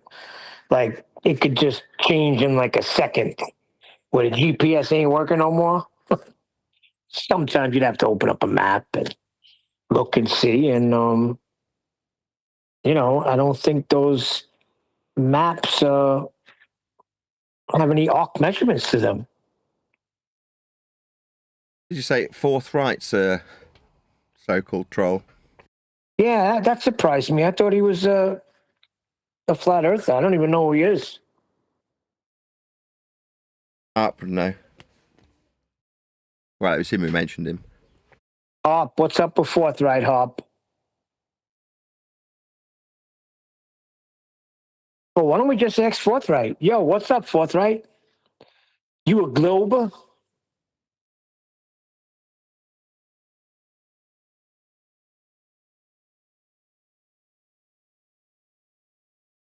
Are you a center of the earther?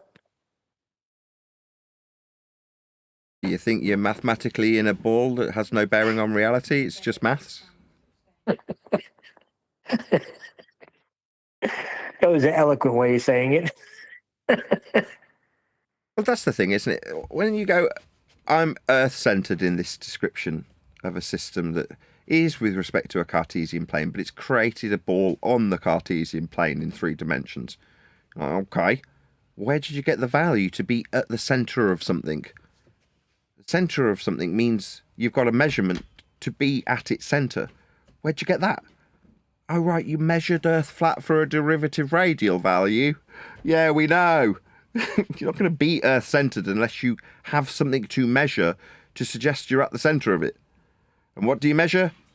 Earth flat, like everything. I will say this again, just for my audience's benefit this time, right? It doesn't matter who's making the claim, and there are no exceptions to what I'm about to say. Anybody who ever infers any Earth measurement of any variety, it doesn't matter if it's elliptical orbital motion, it doesn't matter if it's the path of a satellite, it doesn't matter if it's the altitude of a star or the positional information with respect to navigating with the stars, it doesn't matter if it's the surface topography, it doesn't matter if it's the distance or direction. Every single Earth measurement ever appealed to by anyone in all circumstances and without exception are always and can only be flat Earth measurements. There is absolutely, unequivocally, zero exception to that fact. Earth is and can only be measured flat.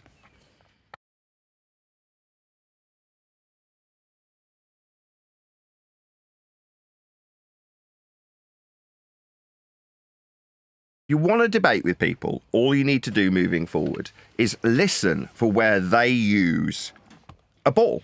As soon as they appeal to a spherical Earth, that spherical Earth has been derived from a flat Earth measurement. So it doesn't matter what aspect of spherical Earth they appeal to. In this case, orbital motion. What, things moving around us as a ball? Where'd you get the ball? You measured Earth flat for it. There's no escaping it. The fact that we have begged the question of sphericity so we can utilise the flat measurements that are in effect once begged as a question, back engineered into the flat planar measurements that we use to create a ball to suggest you're working Earth-centred in this instance, means that you are at that point starting from an assumption that you can work from the confines of a ball. That ball had to be created at some stage. The creation of the ball was flat, therefore any derivative value that suggests sphericity is fundamentally reliant on flat Earth measurements to achieve it. So know this, if you're watching and you're a flat earther, every claim that ever has a measurement of Earth attached to it will always and can only be flat. I hope people on our own side start picking up on this fact, because just being handed an argument where you too as a flat earther whistle past the flat earth prerequisites used to create a ball, and then when affirming the consequent of a ball you've begged the question of, you use flat earth measurements to put it into some logical consistency from the ball side or logical inconsistency from the so-called flat earth side. You'll be whistling past the flat earth prerequisites that punched into calculations, and moreover and more importantly, whistling past the flat measurements that create the ball in the first place. Once you understand that all of the measurements to create the ball were flat, all you'll be doing when you're engaging in what we used to call debate is listening out for when your opponent utilizes a prerequisite that's derived from that spherical surface, because the spherical surface was measured with flat earth prerequisites taken from surface level. That's how it's created. So whistling past it is no longer an option for us. We're never going to let anybody get away with it. And it's how quickly can we lead this dumb fuck, in this case Josh, to his own use of flat earth prerequisites. Took him about 60 seconds to get to a radial value derived orbital motion for his stupid Amazon satellites, didn't it? Didn't take long, and we're immediately at the flat earth prerequisites he needs to infer movement around a center point of a glorified protractor. He's not in hell, he's not a retard, he knows he's not in hell when he utilizes an earth-centered fixed system that's only mathematical. It don't mean it's got anything to do with reality. No, it hasn't. But to create it, you definitely had to measure reality. To create it for you to suggest that it's only mathematically inferred and not reality-based, you still had to create it to have that sidestep from reality, mathematically speaking. The creation of that sidestep was to derive a flat radial value, to put you at the centre of it. That's what being at the centre is. Effectively, you at the radius centre point. I mean, where'd you get that from? We measured Earth flat for it. They always did.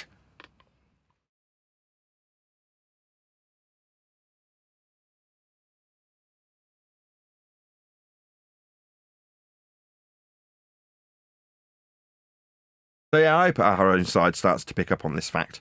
It's a lot quicker. I mean, like Harp was saying, these people entertain trolls for hours and hours and hours arguing about stupid shit. Where if your understanding of a flat prerequisite used in their drony, boring shite about boring fart-sniffing tech was a comprehension level beyond theirs, you just start pointing out where they're using flat measurements. Then the argument ends immediately, and they have to bugger off, inferring that they've got something from me. What'd you get from me? What, an orbital value? Did you get your radius? What about the altitude? Did you get those things from me? Have they become Nathan's measurements? Shite. That's what we're getting at the moment. Me being told that suddenly me, a YouTuber, is the arbiter of linear distances or perpendicular altitudes, or radial values that are flat and linear also in a mile value for you to put yourself at the centre? For an Earth-centred Earth-fixed model that's only mathematical and nothing to do with reality? I mean, it is definitely to do with reality. That's why you think you've got an inference of movement of satellites with it. What you're actually deriving is back engineerable to the coordinates on our flat plane that we've detailed by measuring Earth's surface flat and coinciding a time-based system with the movement of the lights that we've tracked and can track for the next 10,000 years. We never have to do any more measurements. Every single navigation star we know our exact position with is capable of being printed in an almanac for the next 10,000 years. We know exactly where they're going to be above. Now, based on this informational system that we've acquired for navigation purposes, we can derive from the flat plane we measure the angles to these lights with systems for coordinates. They're degrees. What do you think degree means? Does it mean you're in a ball? No, it don't. It's just an angle from a flat Earth. That's all it is. And all it ever was. That's it. It's flat Earth all the way. Always was. When do you think our own side will start picking up on this? And stop whistling past the flat Earth prerequisites.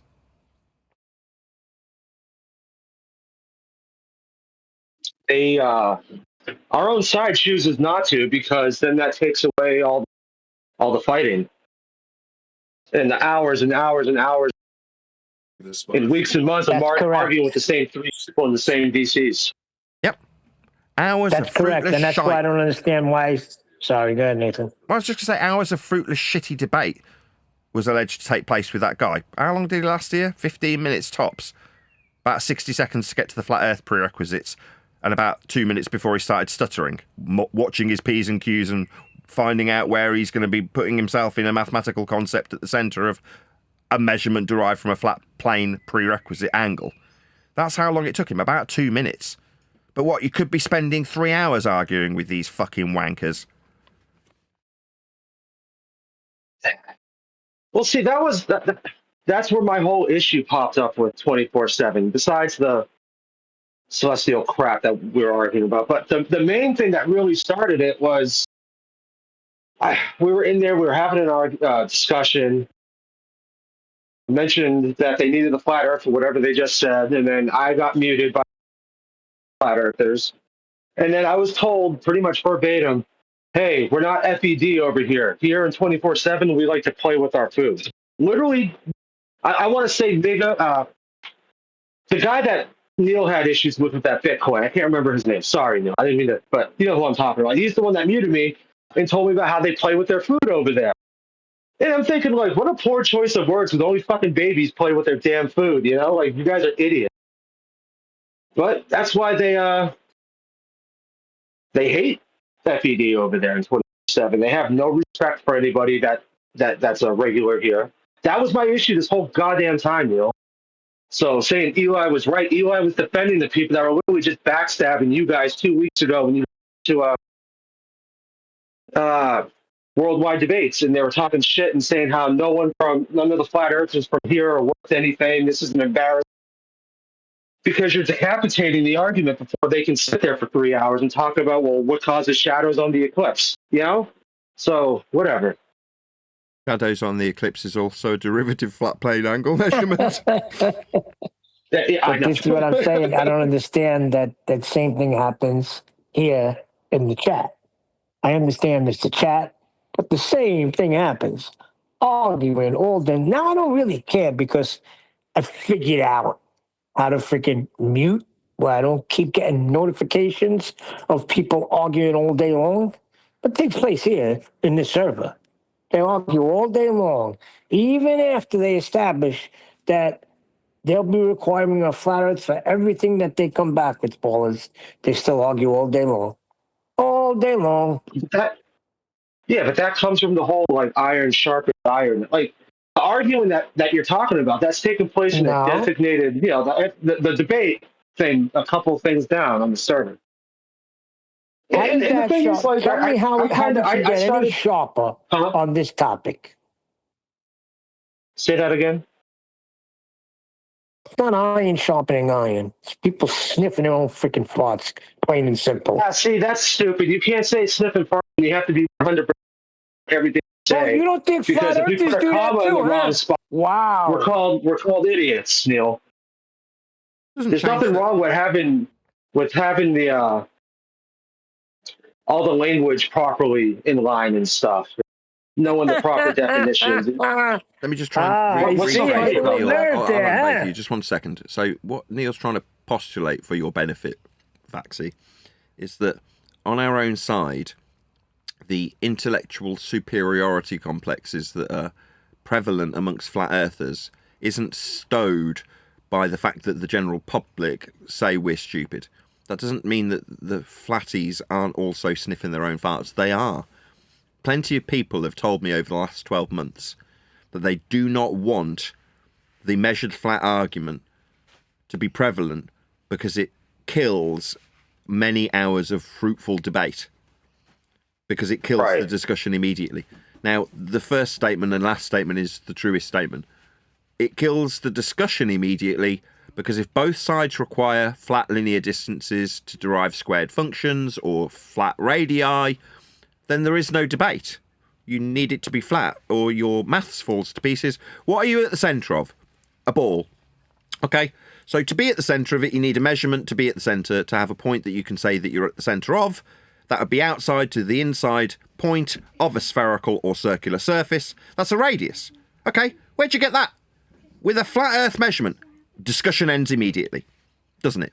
Not, well, let's discuss whether or not we can be conceptually Earth-centred, Earth-fixed to derive conceptually orbital motion for these Amazon tin cans to be floating around us in an orbital elliptical motion as derived from Copernicus, Kepler and Huygens with values that you will give ascribed to this particular instance, not a light, at a value from sea level perpendicular to a plane.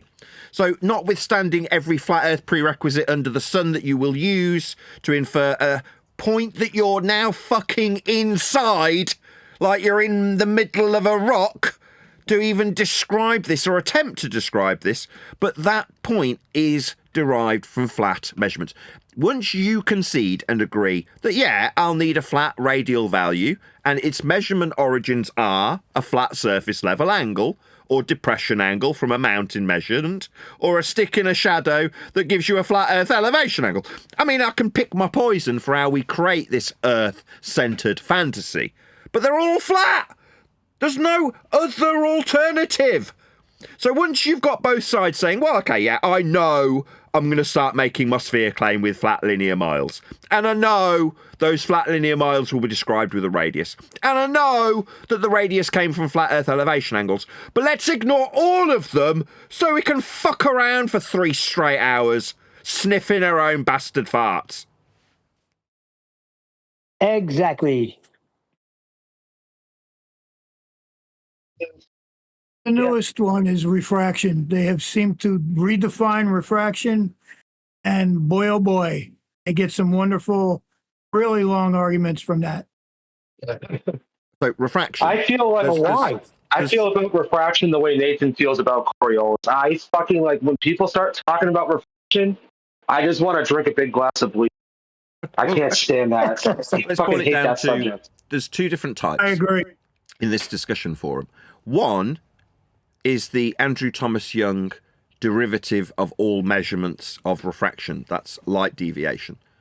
Those were all described, measured and charted accurately with respect to a plane as disclaimed by Andrew Thomas Young. That's actual refraction. Like light being described when going through sugar water, that's refraction. A demonstration of.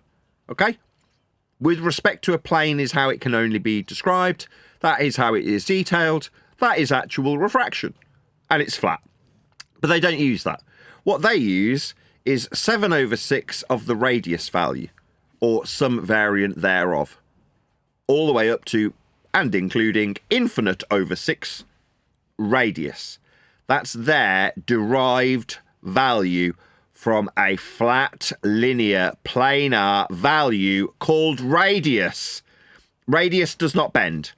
It is the acquisition of a 3959 value from flat Earth prerequisites in the form of Al-Biruni, Eratosthenes, or the minimum elevation angle to Polaris coinciding with vernal equinox. Both flat Earth measurements of lights in the sky, flat Earth measurements of sticks and shadows, or flat Earth elevation angle measurements of mountains. All flat, there is no alternative. That's how radius is created. So you want to use this 7/6 of a flat Earth measurement, do you? Okay, well, I'll accept.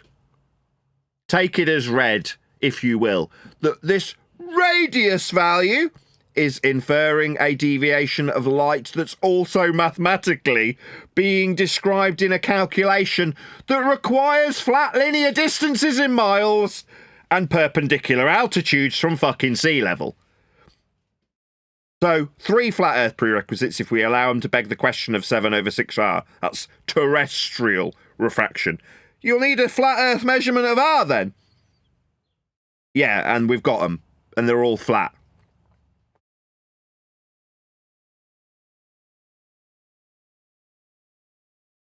See how easy that was? Radius is flat.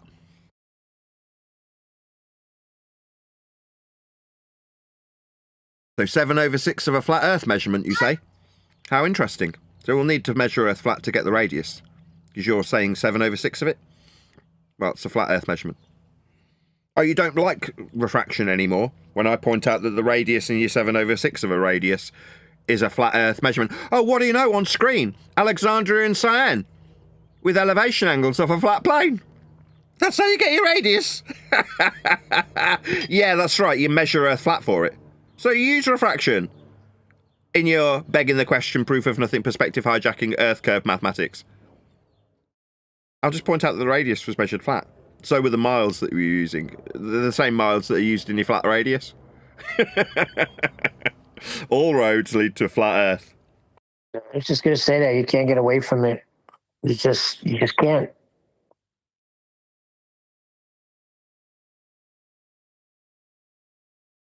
Even if you say you take your measurement somewhere in free space, well, what's that in reference to?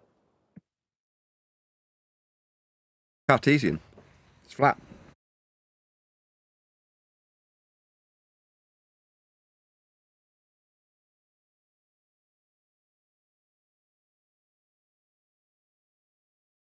That's why I hope a few flat earthers on the fringes, not the people who've now taken huge value from knowing how heliocentric, therefore anti-heliocentric rhetoric functions and can verbalise it to another person.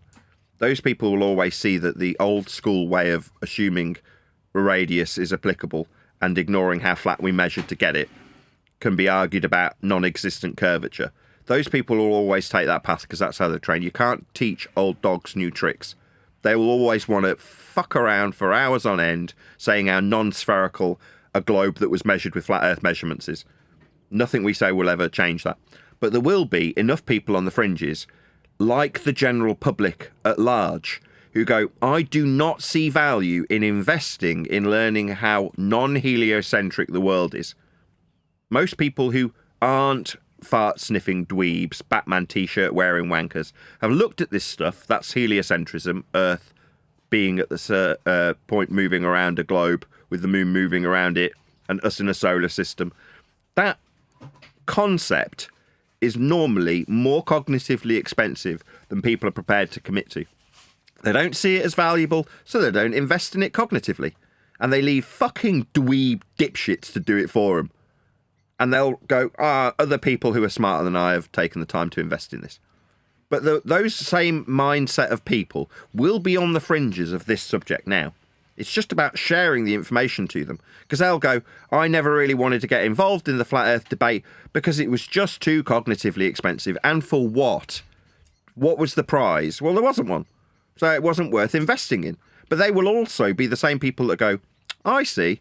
So the measurements of Earth in all instances are flat, including the ones that created the ball. I see. So there's always going to be a shortcut to end the argument. I don't need to know advanced heliocentric understanding to unpack it and show how it doesn't work. If I can just point out that that relies on Earth being flat for the radial value. And where does the opponent go? You've immediately ended the discussion. So you don't need to be a fart-sniffing dweeb, and you don't need to spend hours investing in anti-heliocentric rhetoric to understand how flat Earth measurements are. They rely on them too. But the flat Earth measurements come first, then the heliocentric expansion comes afterwards. Well, the shortcut is, once you've got the flat Earth measurements that the heliocentric expansion is built on, you don't need the heliocentric expansion because you've got the tool to end the debate immediately. Now, that is only bad for someone who's invested 10 years in anti-heliocentric rhetoric because they've wasted their fucking time. They've invested in something that wasn't as valuable as they thought. They thought it was valuable because they thought they could lord it over the next man they told it to. And now we come along and go, yeah, but the people on the fringes didn't invest, did they? They're the ones that you wanted to appeal to and seem smart to. You've become the metaphorical flat Earth equivalent of the Batman t-shirt wearing fart-sniffing wankers. And that's what the last 10 years has developed. A load of obnoxious, fart-sniffing, anti-heliocentrists that have been branded flat earthers. And I said it months ago, so I've got it concise down pat now. I don't care about any of them. I do want to turn my back on all of them. They were irritating from day one. They're irritating on day 5,000. So who gives a tiniest of shites about any of them? They can all keep their fart-sniffing anti-heliocentric rhetoric. The people who don't want to invest in it will hear what we have to say regards the facts in the matter. That's the flat Earth measurements used to create a globe, and go, that seems a lot easier and cheaper to invest in. Took me 30 seconds to comprehend it. Yeah, well, you also got the globe debunkers too. But people feel like, when you debunk a globe, then you ipso facto are proving Earth to be flat. Debunking a globe that was made with flat Earth measurements means it's flat. Okay, so we take a flat Earth, we measure it, we create a globe with it, we then pretend that we live on it, and then have another group of people come along to show how it isn't the globe that was made with the flat Earth measurements, therefore it's flat. What an absolute load of bollocks.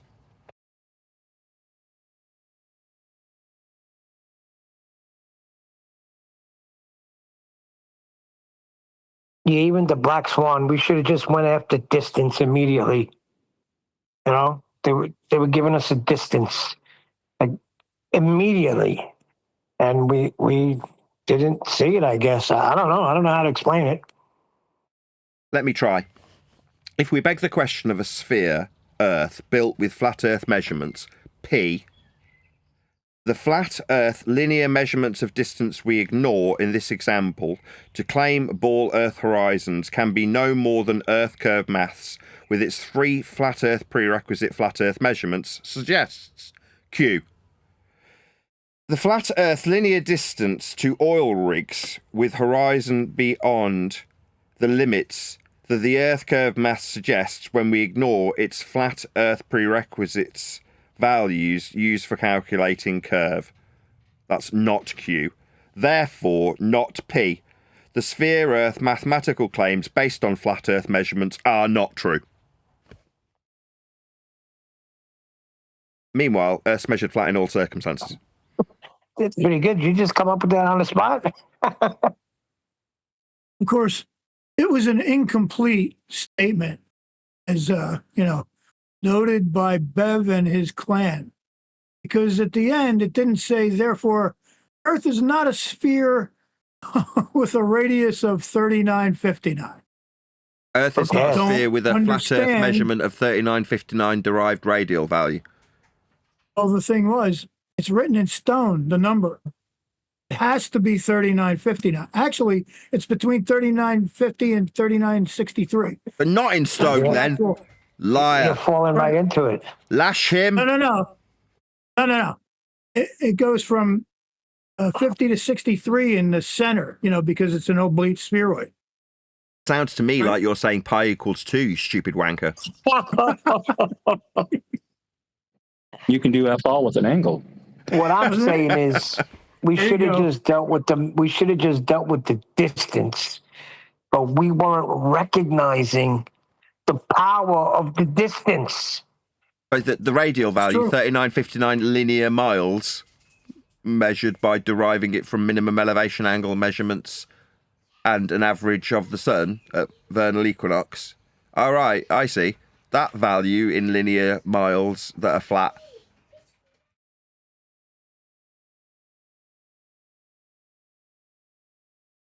Back at the Isle of Man, we thought we'd got some glorious victory by pointing out that there's a presupposition. The point where Earth is begged to be a sphere, by presupposition, is to assume the radius value. 10 years later, we're saying there's actually 2 positions. The beneficial one for the argument to seem like it has any validity is to beg the question of a sphere, thus ignoring the flat Earth measurements used to create it. So it's not that they begged the question of an R value, they measured Earth flat for it. Exactly.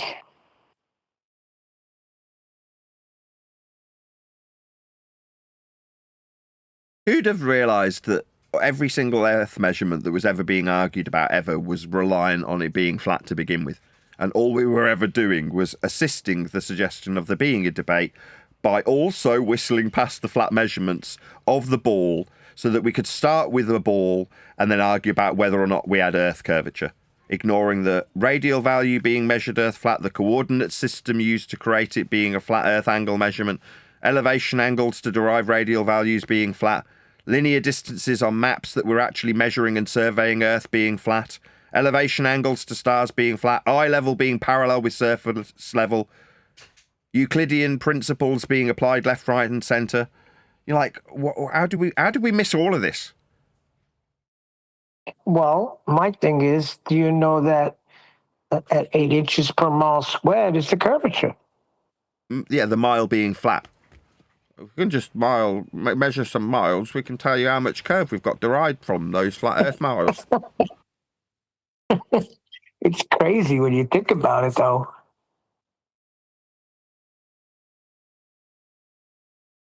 Yeah.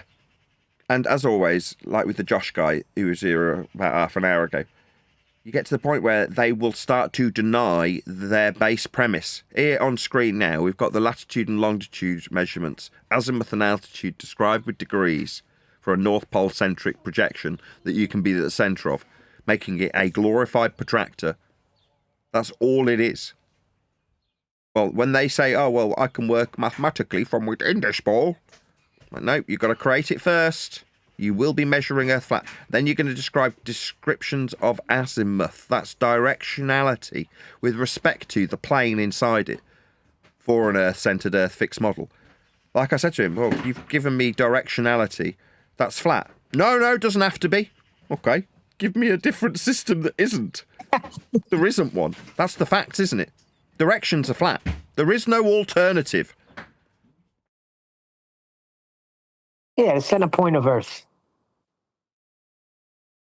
Still got flat directions. Azimuth is still described from north.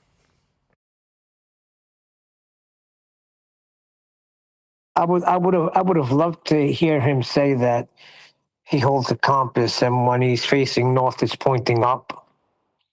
Well, he wouldn't have. He couldn't have because he already took it to the centre of Earth. It's like, all right, you're holding a compass in that molten iron core, are you, dipshit?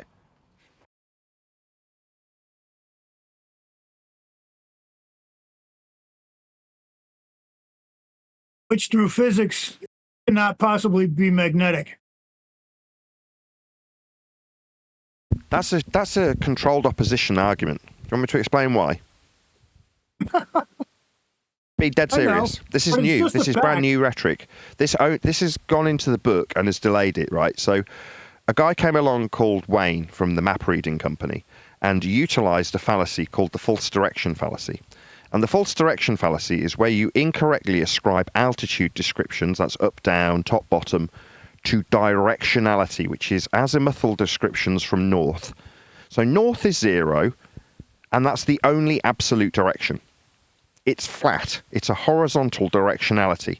And degrees that are described with respect to north give you the rest of the directions on a compass. But the compass doesn't point at east, ever. It only points north. So from this useful axiomatic principle of direction, pointing to north always on a compass, you can derive other concepts. Degrees from north. Useful for getting bearings, right? So everyone generally understands how a compass works. When you suggest that north is the top of something, you've then reorientated and a directionality that is only capable of ever being described horizontal, vertically. Now, if you are to have it laid out as I've just laid it out, you go, yeah, you're right, compass is always flat, direction's always flat. If I'm going north, I'm going that way, points horizontally. That's how it works. But when you start talking about how it's fallacious to describe a vertical orientation from north, that immediately shits all over the reification of being on a ball, with north being the top of the ball. It isn't. How to stop people processing that very simplistic explanation that I've just given? That is to say, north isn't the top of anything. North's flat and can only be flat. That's a powerful statement. You need people to never come to that conclusion. So what do? You introduced lots of stories about the ball Earth and its molten iron core with its magnetic properties. So we can describe and argue about the now automatically assumed to be vertically orientated magnetic fields. But we won't highlight how non-horizontal and non-useful they are when described globally, will argue about whether or not the core is beyond the Curie point. Would it be big enough? Would it have slowed down and stopped or cooled down due to the heliocentric timeline scaled by Huygens? If we do that, we are automatically accepting a vertically orientated magnetic field. Do we use a compass with vertically orientated magnetic fields for them to be useful for direction? Absolutely not. But let's never point out that directions, full stop, are flat. Not directions can be used on a globe. No, we never use azimuth with respect to the surface of a sphere. Directions are horizontal. That's how the orientation works in azimuth and altitude. The glorified protractor with degrees in the horizontal that the globe is. But the direction cannot be the vertical orientation. The horizontal cannot be the vertical. But if you need a ball to have an axis that's creating a vertically orientated magnetic field, then you need it never be mentioned. You need as much distance, guff and bullshit, between the convolution of azimuth and altitude as can possibly be laid on. So you've got stories of Thea smashing into Earth at a glancing blow with fear porn. You've got the timeline of heliocentrism offering you a justification for the magnetic core cooling down and not providing any magnetic field. You've got the suggestion that it's beyond the Curie point, therefore would be required to be in a dynamo motion, self-perpetuating its own magnetic field, all of which ignores that azimuth, that's directions, are not altitude in any diagrammatical example, ball Earth or otherwise. Even the ball Earth, because it's fundamentally and foundationally reliant on azimuth and altitude measurements. That's what the ball is. It's a glorified protractor with horizontal degrees called azimuth. So, if you're going to have the convention that's creating you violated in an axiom that has horizontal magnetic fields, don't let anybody ever point it out.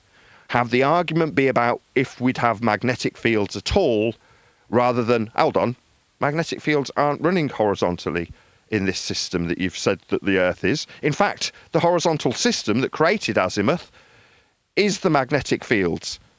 So you can't possibly have them orientated vertically. This makes no sense. Nobody's saying that, are they? It's will the Curie point stop us having magnetic fields? Which ones? The vertical ones, because they're in azimuth. Azimuth's horizontal. I'm done. Hope everybody's paying attention.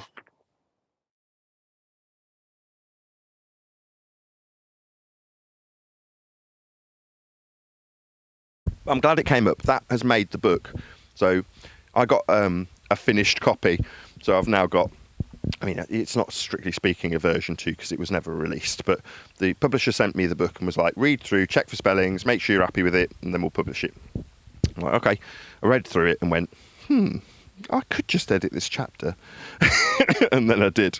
So I edited the molten iron core chapter specifically to incorporate the rhetoric I've just summarised to you. Now, I didn't do a great job. I repeated myself a few times. Hopefully I got all the points in there. It's new rhetoric, though, very new, because it's, why do we have this bullshit story, it became a housekeeping question. In fact, it was the first housekeeping question, because of the amount of bullshit convolution around it. And it lasted 10 years of me asking about it. Why? Because it was very important. Azimuth is not altitude. But it is if you're on a ball after the reification, after you ignore that you're inside it and not on it, and various other steps that you have to go through. You're left with a glaring contradiction where azimuth becomes altitude. And it can't. The whole system, the whole globe itself, the creation of the globe fails if you appreciate that altitude for north cannot be described for horizontal azimuth. The two are so far devoid from each other. They're attached at the hip by perpendicularity axiom. So azimuth is always going to be perpendicular to altitude. Altitude is the vertical, azimuth is the horizontal. But when you say azimuth is the horizontal, so it can't simultaneously be north being the top, can it? No. So that's a massive failure It destroys the foundation that the globe's been built on. So yeah, that's why we argue about it. But like I say, that is now woven into the molten iron core chapter. So previously it was just me talking about Paul Voigt coming to the show and going, well, of course we've got a molten iron core. We've got loads of proof. You're like, oh, go on then, get us some evidence. Well, I'll be right back. 7 years later, where is he? Well, there isn't any evidence. That was the end of the story other than me describing Curie points. Now, it's the whole point of this discussion is to distract from the fact that azimuth is an altitude. You can't describe north vertically. It isn't vertical. It's a horizontal directionality that remains consistent as you move around a point, a center point that creates great circle routes. But the circles aren't perpendicular. They're a derived value from a convention that only points one way, north, ever. So if you want, south, east, and west are derivative conventions from an absolute direction. They don't mean much. The degree is the same. If you describe 1 degree from north, what does that mean? Well, it's a convention that's describing how you will always be pointing at a particular point from all points on a circle. Okay, so 1 degree from this point doesn't have any bearing, no pun intended, on 1 degree from another point at a different part of the world. Well, no, they're completely devoid from connection when you try and compare them and cross-reference them. Only north stands true for both. It's pointing to the centre on a circle. So the rest of the conventions are kind of moot. We use them in the horizontal to describe directionality when we orientate a map. And we've got dozens of projections of different maps from different points. And they're all slightly different. This is why, because we're trying to get them to function with conventions. But the most specific of the conventions is azimuth. It's directionality. It has to be flat. It's the best, at the moment, in my opinion, best flat earth proof there is. Like that guy, Josh got handed his arse immediately the moment he said direction, didn't he? That was the real turning point. Orbits is convoluted enough that an audience member who's uninitiated will lose track pretty quickly. But if I say directions, where the fuck is he going to go? Nowhere is the answer. You're never going to get away from how flat azimuth is. Directionality is flat. No getting away from it. So because he used directionality, which way do you point your satellite dish? Oh, well, that's flat earth measurement. No, it isn't. Yeah, it is. It's azimuth. Do you not know what degrees from north mean? No, it means up. No, it definitely doesn't. That's a fallacy. The fallacy of false direction. The wrong direction fallacy, it's sometimes called. So no, definitely not. But you're going to immediately be using flat earth. The most basic of anything to do with earth travel is direction. Which way are you going? That way points north. That's how you work on a flat plane when you move around it. Directions are flat.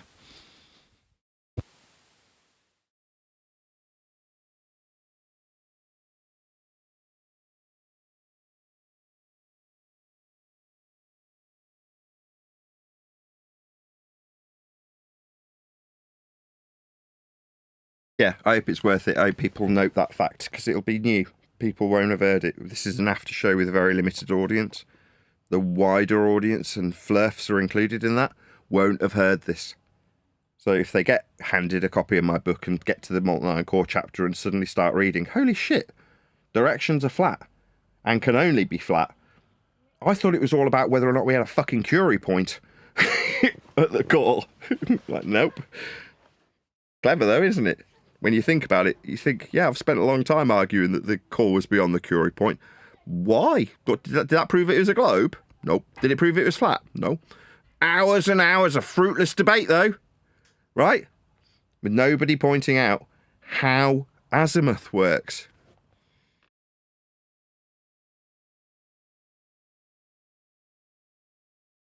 I hope my book sells well. I hope people recommend it to other flurfs as well.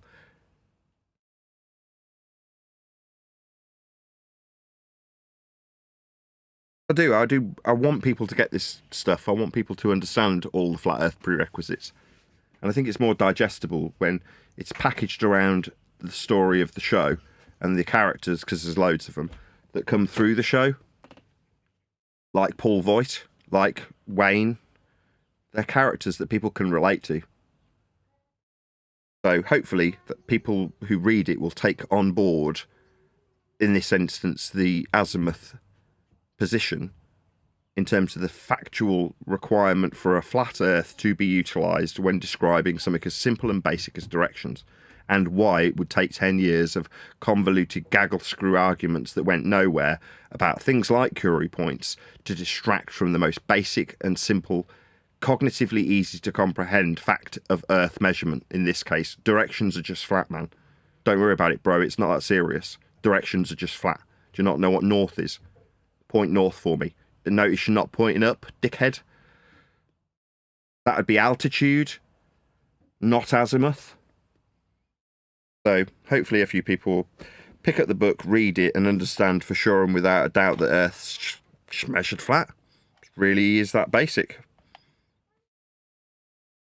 We will see. Time will tell.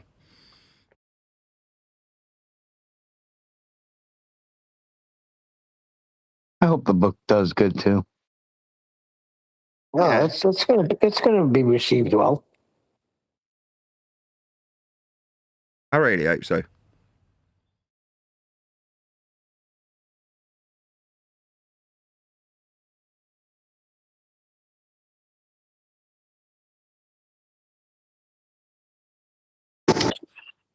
I'll try to share it with the best of my ability, probably without the dickhead part.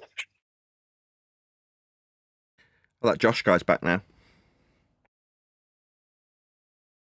I went and noted that he said he had an appointment, and he went and he came back. So if that's a good thing. In your absence, Josh, we were just discussing how to be Earth-centered.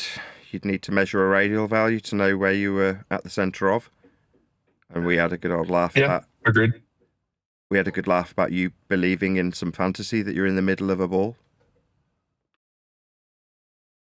Well, on the surface, but not in the middle, but yeah. Earth-centered, you think you're inside a ball making these measurements? That's stupid. But not inside, like I said, on the surface of. Do you know what centered means? Cat got your tongue? Retard, dumbfuck. Centered. As in inside a ball. That's where you think these satellites are measured with respect to. Earth-centered, you say? That means inside a ball, you dumb shit. Yeah, I mean, that's where the origin point is. Correct? You're not inside a ball, you dumb fuck. Did you think you were inside a ball, you fucking retard? Do you need me to repeat my question, you dumb shit? I heard you're a troll. You just strike me as a spastic. Do you, dumb fuck, retard, spastic, idiot, think you're inside a fucking ball, you clown? No. Why the fuck did you give me Earth-centered as a measure then? Meanwhile, to be in this convention called Earth-centered, we'd need to measure a radius value with respect to a flat plane. Radii are straight, linear measurements in miles for this system. 3959 miles is a flat linear derived measurement from a flat plane of reference.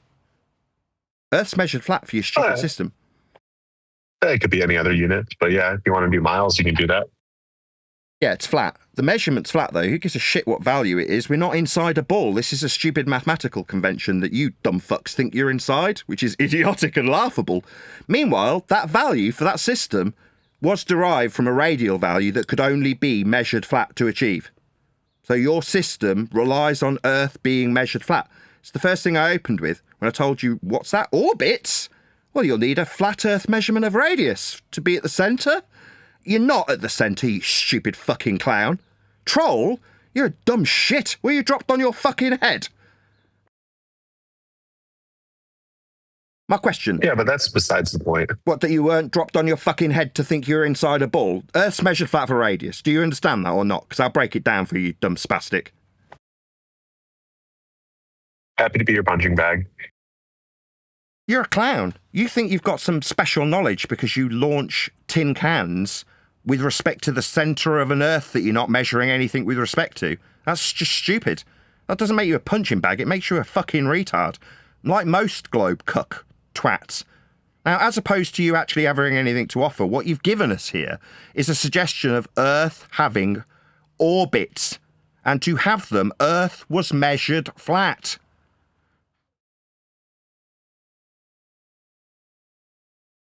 Cat got your tongue, you fucking retard punching bag much?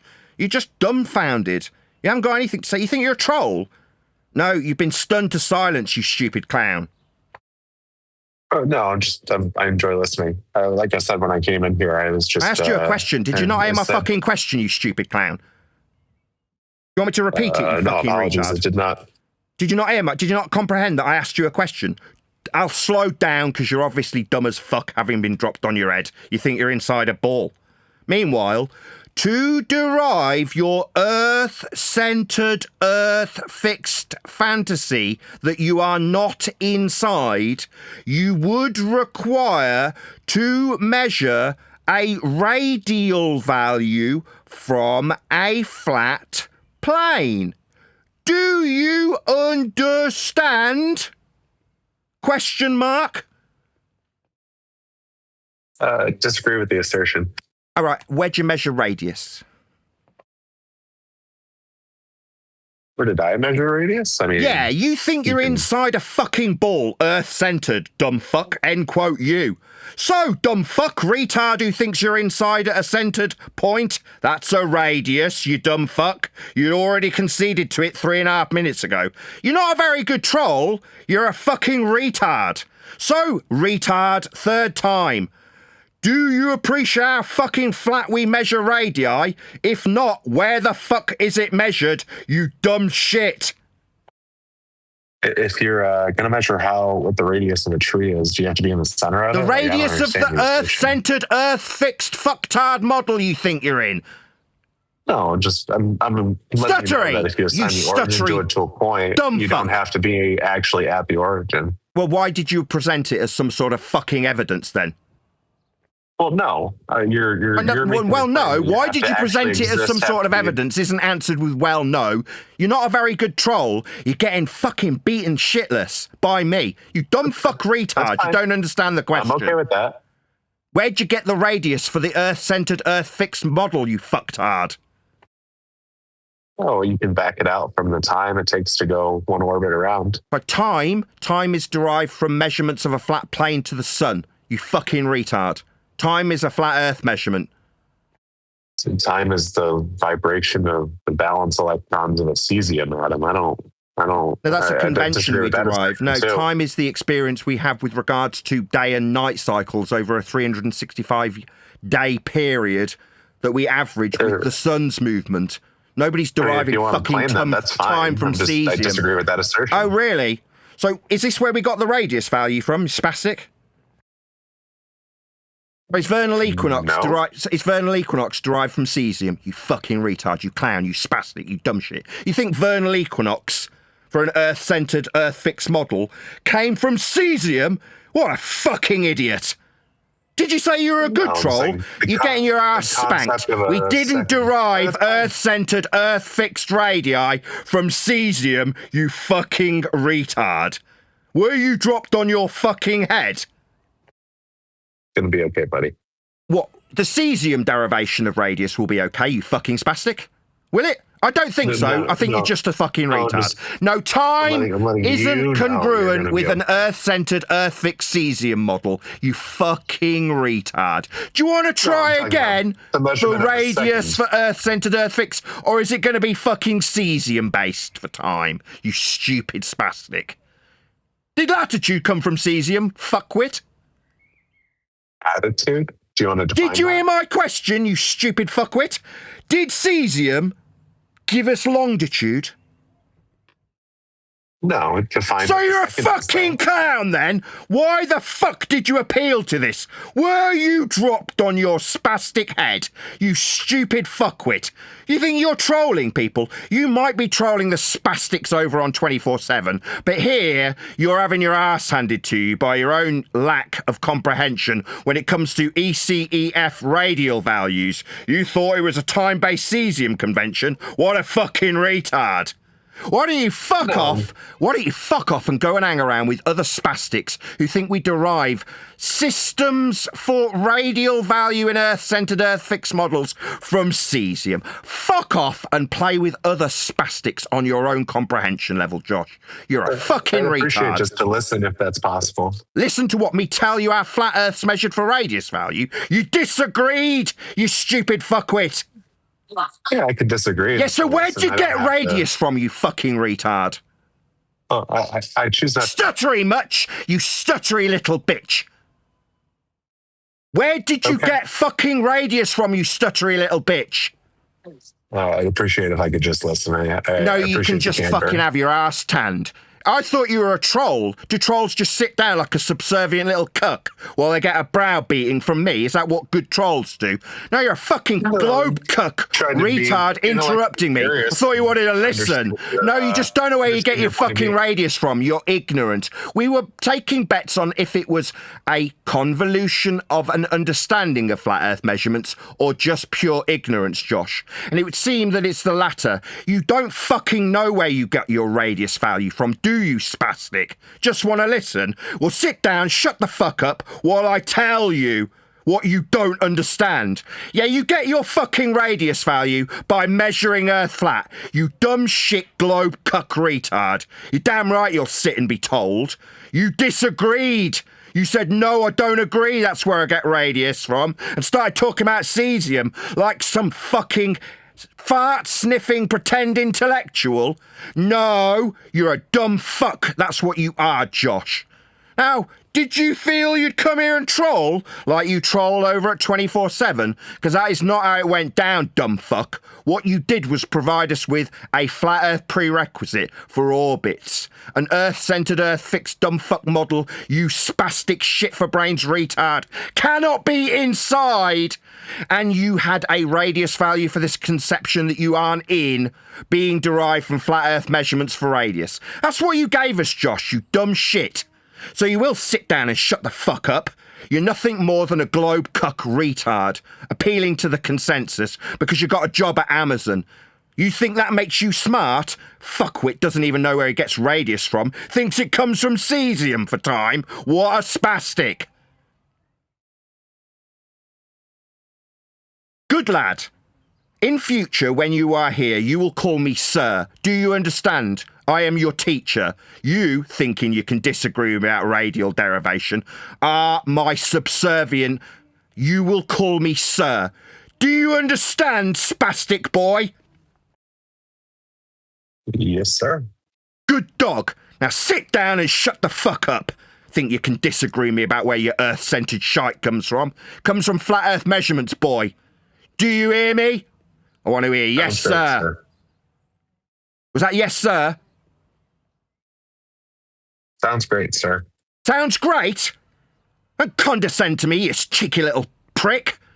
You thought you could disagree about the radial derivation. You came up with cesium. Now you think you can smart talk me, do you little bastard? No, you subservient little fuck. You don't know where fucking radius comes from. That's why you're calling me sir. You are the student. I am telling you. You get radius for your Earth-centered, Earth-fixed fantasy you're not standing inside by deriving a radial value, that's a flat linear mile convention, from flat Earth prerequisite elevation angles. That's how you derive it. There's multiple different ways. You said you didn't think it was a flat Earth measurement, then you offered nothing. That's all you offered, Josh. That's why you're getting told off. Understand that you're not a troll. You're a twat. Yes, sir. Good boy. Now, you may sit in the class. I won't put you in the dunce corner just yet. Know this. My Amazon employee friend. Your radial value is derived from a flat Earth measurement to put your tin cans into a fantasy orbit around an Earth-centered fixed position that's been created mathematically. That's not reality, end quote, you. So you can believe that these tin cans float around a sphere Earth that's been derived from flat Earth prerequisite measurements. Azimuth and altitude. Like your coordinates that you denied last time you were here. So we'll deal with those now. Might require some interaction from you, Josh. Do you understand that coordinates, that which you heckled last time you were here, are also flat Earth measurements? Degrees. Do you understand? No. What is a degree of latitude for a coordinate, Josh? Or a coordinate? No, a degree of latitude is not a coordinate. So we don't use latitude and longitude for coordinates. No, latitude is a coordinate, not a degree of latitude. So the little circle after the number is a what exactly? A measurement. But what's the little circle called after the number, Josh? What's that called? Degree. You fucking retard! Sit down and in the dunce corner you go, you stupid fucking clown. So it's a coordinate then, with a degree ascribed. Dunce, sit in the corner and don't open your fucking mouth again. And for anybody watching from the other spastic servers that entertain this fuckwit for hours on end, he's a dunce. Yeah, he's been here about 10 fucking minutes and he's been put in his place in the dunce corner while he denies prerequisite flat earth measurements for coordinates given in degrees. That's angle acquisition measurement, you dumb fuck. My God, what a retard. Why the fuck did you get employed by Amazon, you stupid spastic? Like, literally, I haven't got a fucking clue. Why are you employed? Oh, my God. Amazon will employ any old spastic, won't they? How do you think your troll's going there, Josh? Do you think you're doing well? Do you think you're trolling us? Or do you think you're having the living piss beaten out of you? I appreciate it. Thank you for the candor.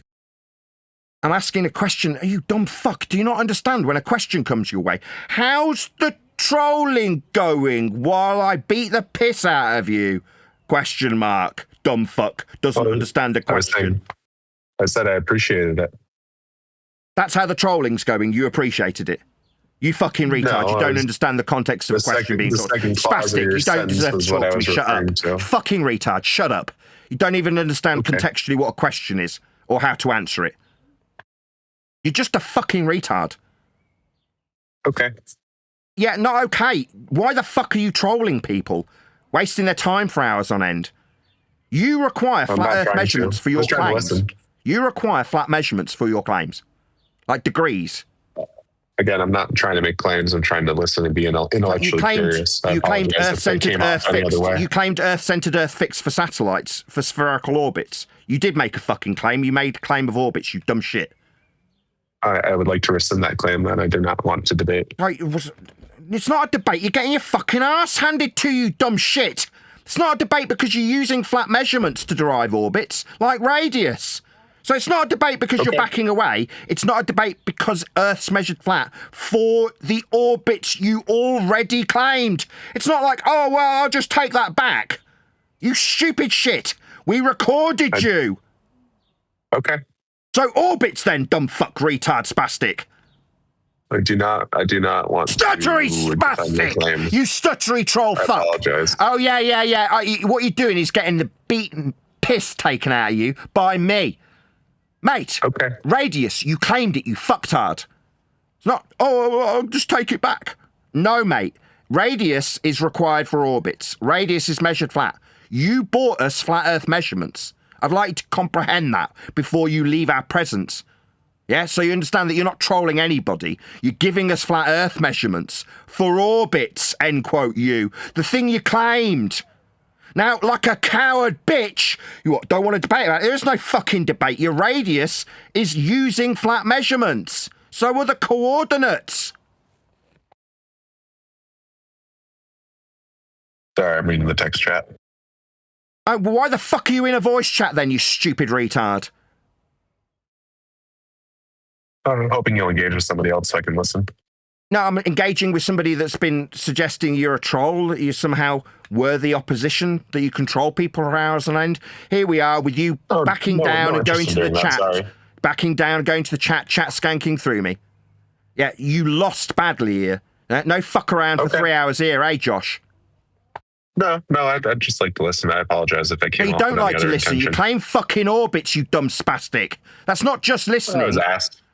No, I was asked to do that. I did not do that willingly. I apologize if that came off as me trying to make a claim and defend it. I'm just here to listen. No, you did make a claim. Now you will try and defend it, but the defense is flat Earth measurements.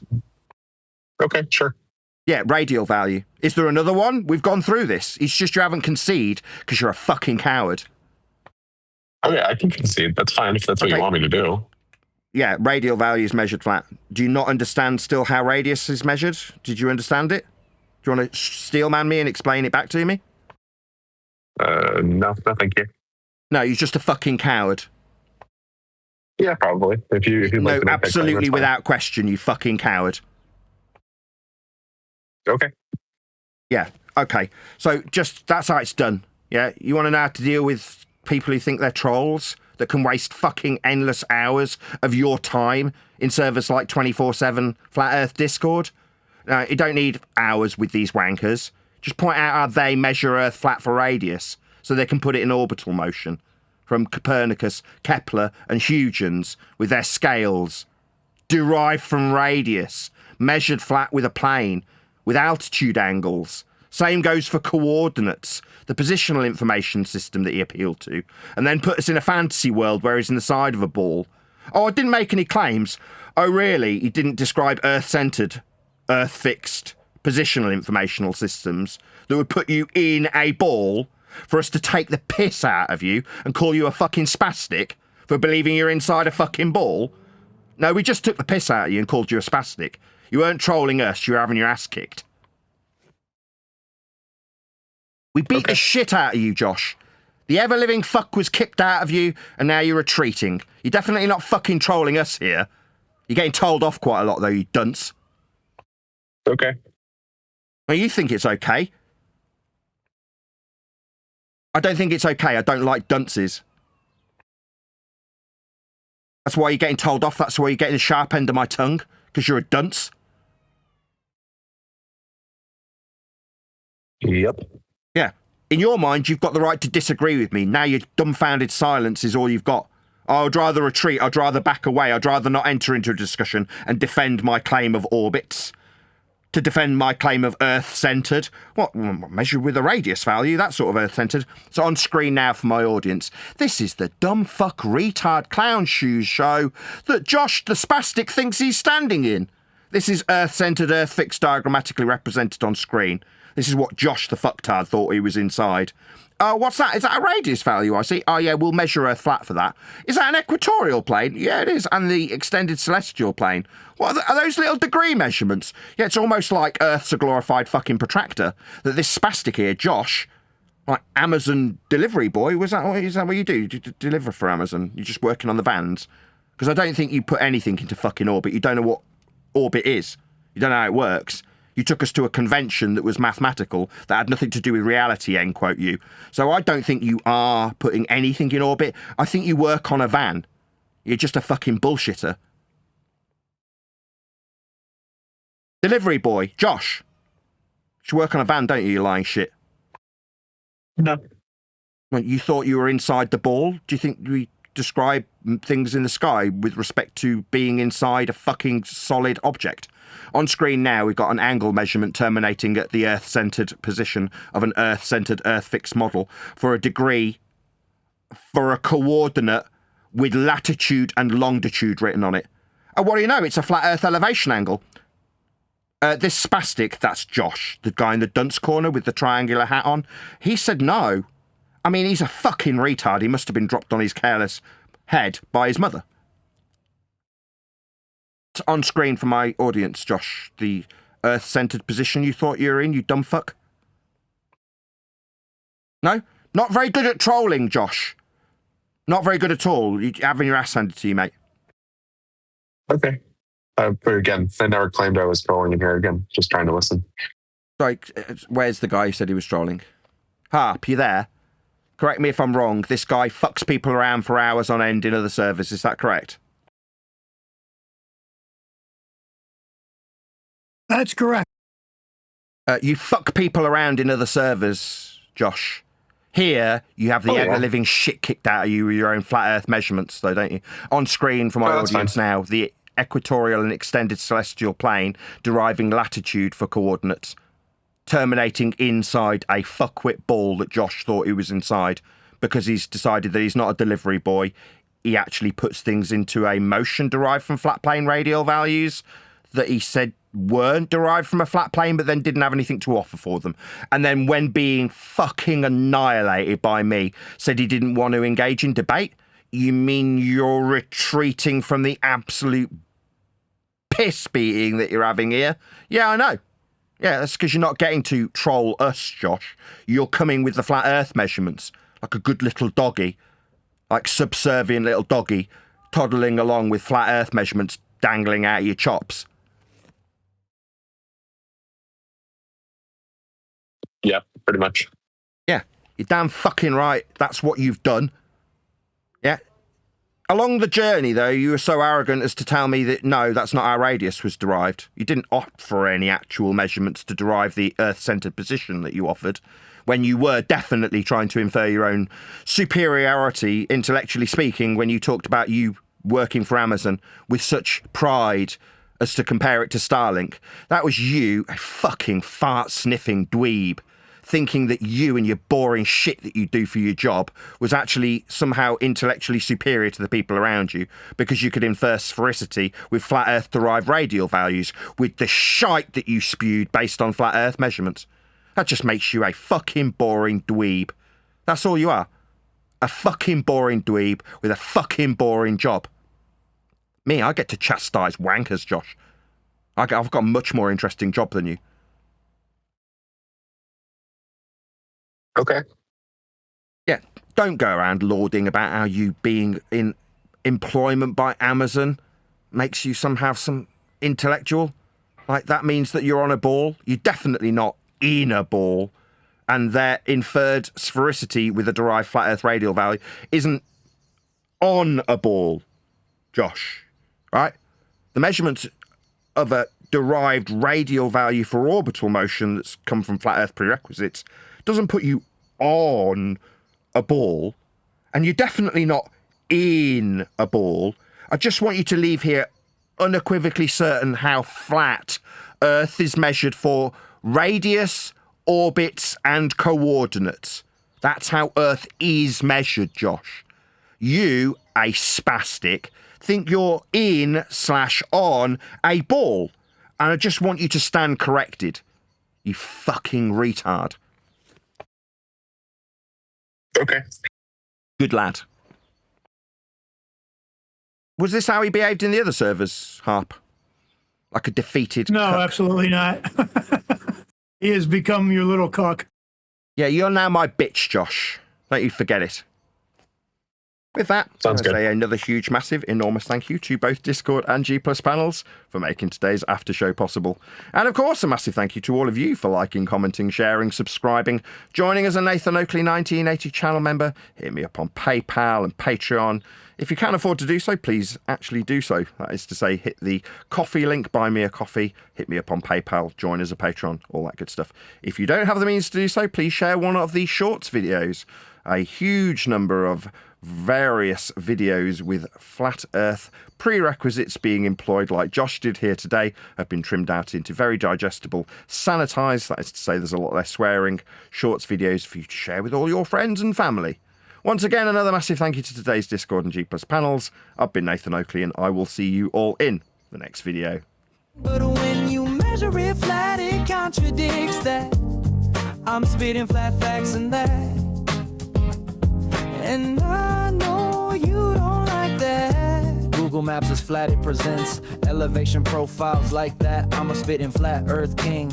Sentence has a ring, doing my own thing. If Earth was a big roast chicken, factually finger licking chicken, we just got the measurements missing. I'm spitting eggs and begs, begging the question lesson. I've said it before, time after time. I'm the spitting flat earth king of rhyme.